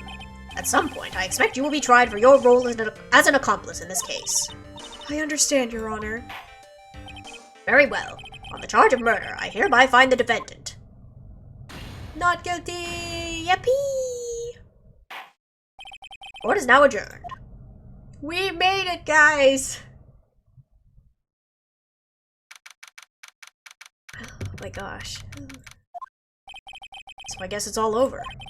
The way everything ended. Was justice really served? The man who risked his life to save Maya is being sent to prison by my own hand. Of course justice was served. Mia! I'm proud of you, Phoenix. Your defense was truly brilliant. But I couldn't save Mr. Armando. The man who cared so deeply for you. You're wrong, Phoenix. You did save Diego. You saved him in the only way possible. You mean, with that verdict? I think one day you'll understand too. Phoenix, I want you to remember one thing. You were as good out there today as any defense attorney could ever hope to be. There's nothing more that you can learn from me. Mia! You've accomplished something I wasn't able to. I owe you a great deal. Thank you. Mia. I'm sure we'll meet again. Someday, Phoenix. Handled lots of cases and seen a lot of things. And along this journey, I found myself asking just one question. What does it really mean to defend someone? I suppose today's case produced one possible answer. Nick. Maya. I guess it's just like my sis said. Mia? What did she say? That night, when I channeled Mia to get her advice on what to do, this is what she wrote back in my notebook. Don't worry, Phoenix will save everyone in the end. But, come on, cut it out with that gloomy face. Can't you see? Me, sis, and I'm sure Iris too. We owe you for everything you've done for us, Nick. Maya, how? How could you be so bright and chipper after all this happened? You were brutally attacked. You even saw your mother murdered. Youch! Francisca! Still a softie as always, Phoenix Wright. Excellent work, Wright. Huh? Mr. Edgeworth, when did you get back? Oh, that's right. I guess no one filled her in on that. Edgeworth and Francisca have actually been helping me. Helping you? If these two hadn't been here on the first day of the trial, the defense wouldn't have gotten anywhere. Wow. But where were you, Nick? I heard he fell into a river and caught a nasty cold which forced him to sleep all day. Yes, he laid in bed shivering from his fever with Iris's hood pulled over his head. Oh my gosh, cute! Oh, ouch. Talk about embarrassing, Nick. You definitely need more training. Anyway, thank you, Mr. Edgeworth. And you too. Francisca? I don't suppose. Oh, I don't suppose. There's room for me in this group hug, is there? Oh, Larry. What's with the, longer face than usual? I realized something when I was reborn. I realized that Larry was never of any use to anyone, not even once. That's not true, right, Nick? What? You're asking me? Well, Nick, is it true? I've got a place in this world, right? Huh? Oh, yeah, of course. I knew it. Everyone would be better off if I were gone for good. No. Oh yeah, these portraits you painted, they were really good. Isn't that right, Edgeworth? What? Me? Why are you making that face, huh, Edgy? Oh, well, yes, indeed. I certainly can't say that they lack resemblance. Do you really mean it? What about you, Francie? Did I draw you well too? Wah! My beauty cannot possibly be captured by a mere crayon. Nevertheless, I recognize the effort you put into it, and that's worth something. So then you'll do it, like you promised. You're going to model for my next picture book, Francie's Whippity Whip Trick. Ah! Don't get carried away. Well, how about that? I guess painting portraits is the only thing I'm good at. The painting of Pearl was pretty darn good too, if you ask me. Huh? Now that you mention it, I haven't seen her around. Pearls? Where could she have gone? Normally, she would have made a beeline for Maya. Oh, I'll go look for her. Be right back. Hey, Pearly. Right. You seem to be uncharacteristically puzzled. I suspect you are wondering how Maya can be so cheerful despite all that's happened. Yeah. To be honest, I can't understand it either. Francisca. That's right. She lost her father fairly recently as well. I think I understand how she feels. Maya is a much wiser person than she appears, and I think she realizes something. Now is exactly the time when she needs to be as strong as she can. What do you mean by now is exactly the time? Maya wasn't the only one that was badly wounded by this incident. In fact, there was someone that was hurt far more deeply than she. I believe it's for that person that Maya is trying her best not to cry. Someone who was hurt more deeply than Maya? Edgeworth, I think I'm starting to understand too. Ow! Then tell me, Phoenix Wright. Who was Maya Fey being strong for? Pearl Fey. The poor kid. After all, the reason that she worked so hard to follow the instructions was because she loved and believed in her mother, Morgan. It's for the good of the Fey clan. I'm sure she believed in every last word. She thought she was doing it for Maya. That's why she was so happy. It shows how truly devoted she is to Maya. But it's a cruel irony that it was her exuberance that led to this tragedy. Maya Fey's mother was killed, and Maya herself was put into the deepest peril imaginable. And that's exactly why Maya's putting on a brave face. She's doing it for Pearl's sake, until she can see her smile again. Oh, hey, so this is where you all were. Wow, looks like we've got quite the bunch here today. Ow! What was that for, sir? Sorry about that, Scruffy. My whip just seems to have a mind of its own. What's up, Detective Gumshoe? Oh, you know, this and that. Anyway, congrats on your win. Let's go out tonight, pal. Dinner's on me. My salary's just sorta kinda gone down by a teeny-weeny bit, but it's alright. I made reservations at a first-class French restaurant tonight. Ah! Pretty good work, Scruffy. That whip was your reward. Detective Gumshoe? You said a first-class French restaurant. You don't mean... Tribulations! Where else? I knew it. We're doomed. Come on, let's go, everyone. Can't keep Maggie waiting, pal. Hey! Oh, hey you, crybaby. You're invited too. Oh, forget about me. Pearl and I will be at the loser shack eating potatoes. You know, Maya's taking an awfully long time to get back. She's still out looking for pearls. Oh, Maya. What's wrong? Nick, what do I do? Pearlie, I can't find her anywhere. Huh? I bet she just went back home. That's all. I thought so too, so I called the village, but no one's heard from her. This has never happened before. As I figured, she's been badly hurt by this incident. She feels responsible for the tragedy that has befallen you, Maya. But none of this was her fault. What should I do? Detective Gumshoe. Yeah, what is it, pal? Could you guys go on ahead? But what about you? Maya and I we'll join you guys once we find pearls. Nick! Don't worry about us, Detective Gumshoe. We may be a little late, but we'll definitely be there. We have a lot of celebrating to do tonight, and I wouldn't miss it for the world. Yeah, but you're the... Ah! Very well, Phoenix Wright. We'll go on ahead. Don't keep us waiting, right?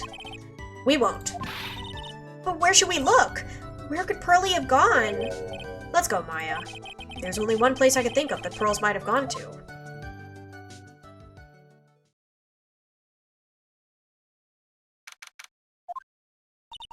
Asakura Temple? For pearls, I bet this is a very important place. After all, it's where this whole incident started. What's this? You're all back again so soon? Sister Bikini? I thought we'd be eating mashed potatoes alone tonight. So she's here? Pearlie's here? She's in the training hall. Why don't you hurry along and go see her? Okay. Pearlie's not here. Ah! Maya! The hanging scroll! How did she get it off so nicely? Someone cleaned it off. It's gotta be pearls. Ah! Mystic Maya! Pearlie! Why? Why did you just leave like that? Mystic Maya! Mystic Maya!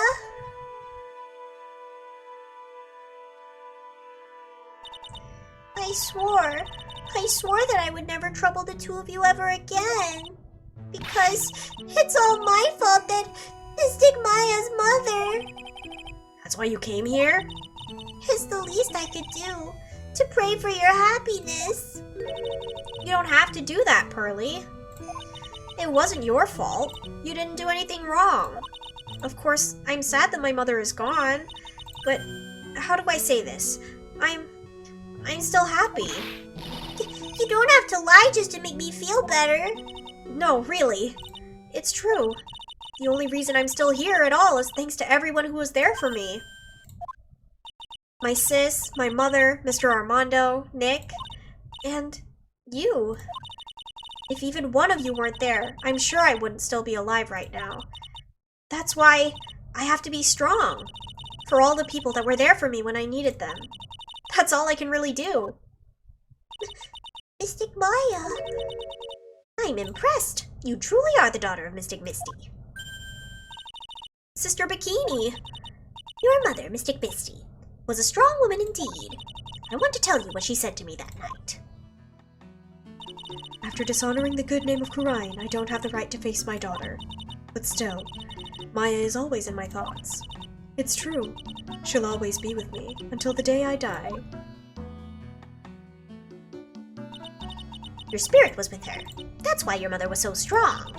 Even at the end, I'm sure she had no regrets. She'll always be with me until the day I die, huh? There's a rule or something all masters are to follow, isn't there? To never take the charm off until the day you die? That's the Master's talisman. The thing that Misty kept by her heart and would never take off. It wasn't the container that was important. Rather, it was the contents. That's... a photo? Ah! Mother! It's only natural for living creatures to fight to protect their own lives. But what makes us human is that we fight for others. But who do you fight for?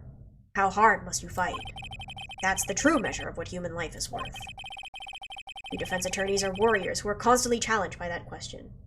Almost a 4-hour Renary Street's going buck wild. I didn't think it would be this long! If I knew, I would have cut it into 2 parts. They're so cute!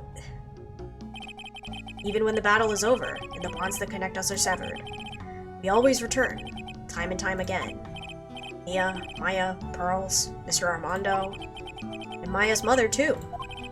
I learned that from all of them.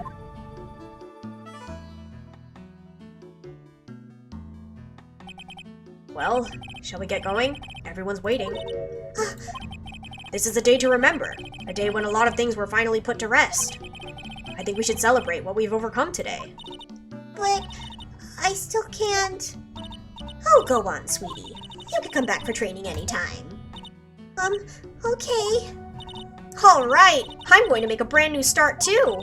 Sister Bikini, I'll be back for more training, I promise. I know, and I won't go easy on you just because you're the future master. I'll make sure to prepare reservations for 3 for when you all come back. Waha! Wahahaha! Ho ho ho ho! Alright, we're going to have a great feast today, Pearly. You know why? Because training is a battle of endurance. Okay, Mystic Maya. I'll eat lots and lots of food tonight. You know, there's one thing I don't get, and probably don't want to, but... What is it, Nick? Reservations for training is fine and all, but why for 3? Come on, what do you think? You're one of us, Nick. Next time, you can train right alongside us. Huh? I'll be waiting for you. Sister Bikini will take special care of you. Huh? Huh? It'll be great, Nick. We're going to do the special course naturally. Huh? Huh? Huh? That's a great idea. After all, Mr. Nick, you'd do anything for Mystic Maya, wouldn't you? Even walk on hot coals, right? We'll have a nice big meal right before we come next time, right, Nick? You know, I was wondering if I can say just one little thing. Sure, of course you can. Oh, I love this part. I can't wait to hear it. I'm getting goosebumps, too. Well then, here goes nothing.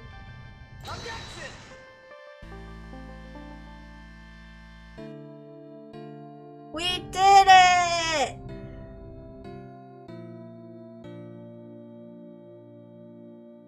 I'll really have to work extra hard now. Master of Kurian and the office manager of Writing Co. Law offices. And I have to be a good big sister to Pearly and Nick, too. Well, as long as I'm not locked up or captured or something like that.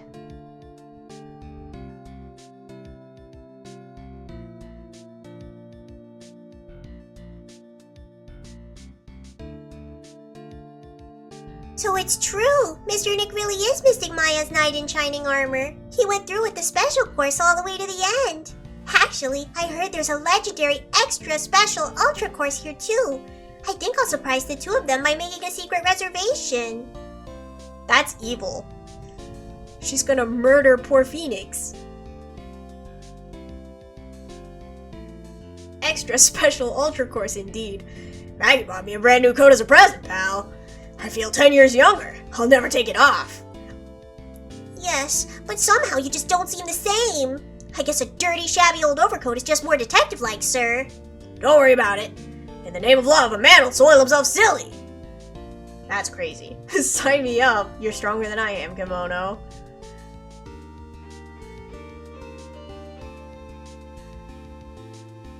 Mr. Wright, I'm once again in your debt. Thanks to you, the Treasures of Kurian exhibit was a great success.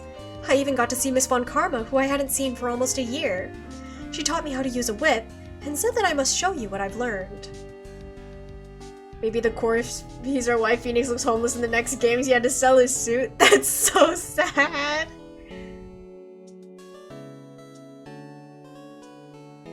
Desi and I started a company called Mask to Mask Consulting. We're dedicated to stopping the evil plans of all the criminals in the city. Our motto is, cut it out, please! Pretty cute, huh? Well, we also sell plans to criminals as a kind of side business. I wonder if that's okay. Sometimes I think maybe we're the worst criminals. Am I gonna spin the wheel? We're actually gonna continue the Layton game, because I started it, but then I couldn't continue, because my laptop really didn't like me streaming that, so we're gonna continue that. I wanted to show my appreciation to Mr. Wright for exterminating Don Tigre. So I lent him $500,000 and a tea set. A special thick tea, when I mixed with my own 2 hands. I bet he's drinking it now. Win through compromise.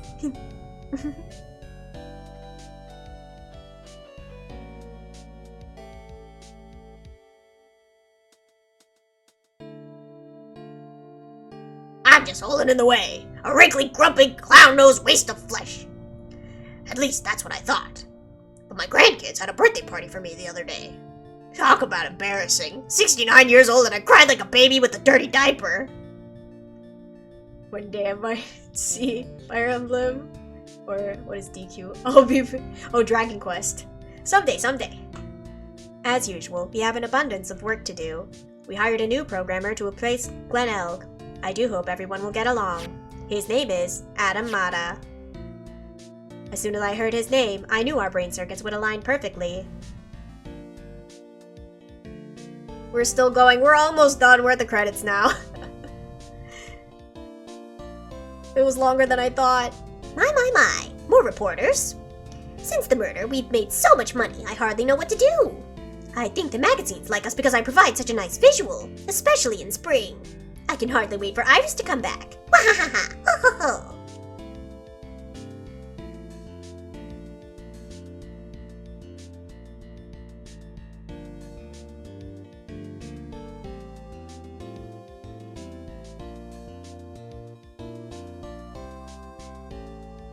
Turned into such a respectable man, Feeny. It was so sweet of you and everyone else to come and visit me here the other day. Of course, I was happy that you constantly had your eyes on me, but I felt kind of bad when the little one slapped you so hard you got a nosebleed. Voice me!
What's this? I'm back from a long and tiring vacation and no one is here to greet me.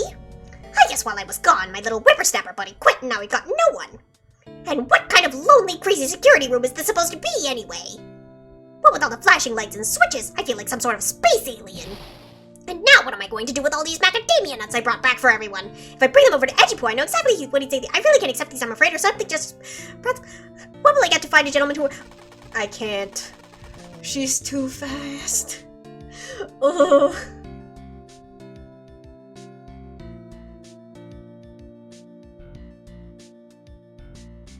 I finally found something I love to do! Franzie's Whippity Whip trip is gonna turn the art world on its head. I should have realized it sooner. Self-centered, lazy, antisocial. I'm an artist. A really good portrait artist. I'm not a loser after all. She's the real test of reading facts. And I'm failing miserably.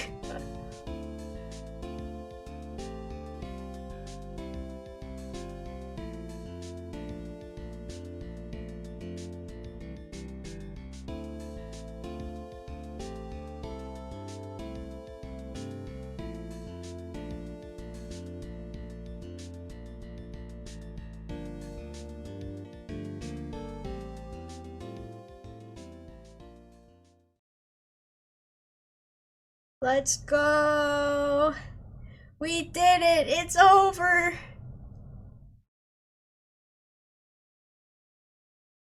I don't know how your voice isn't dead. No, it's absolutely dead. It's very dead.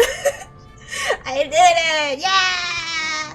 Thank you guys for sticking with me through it. I had so much fun going through these again.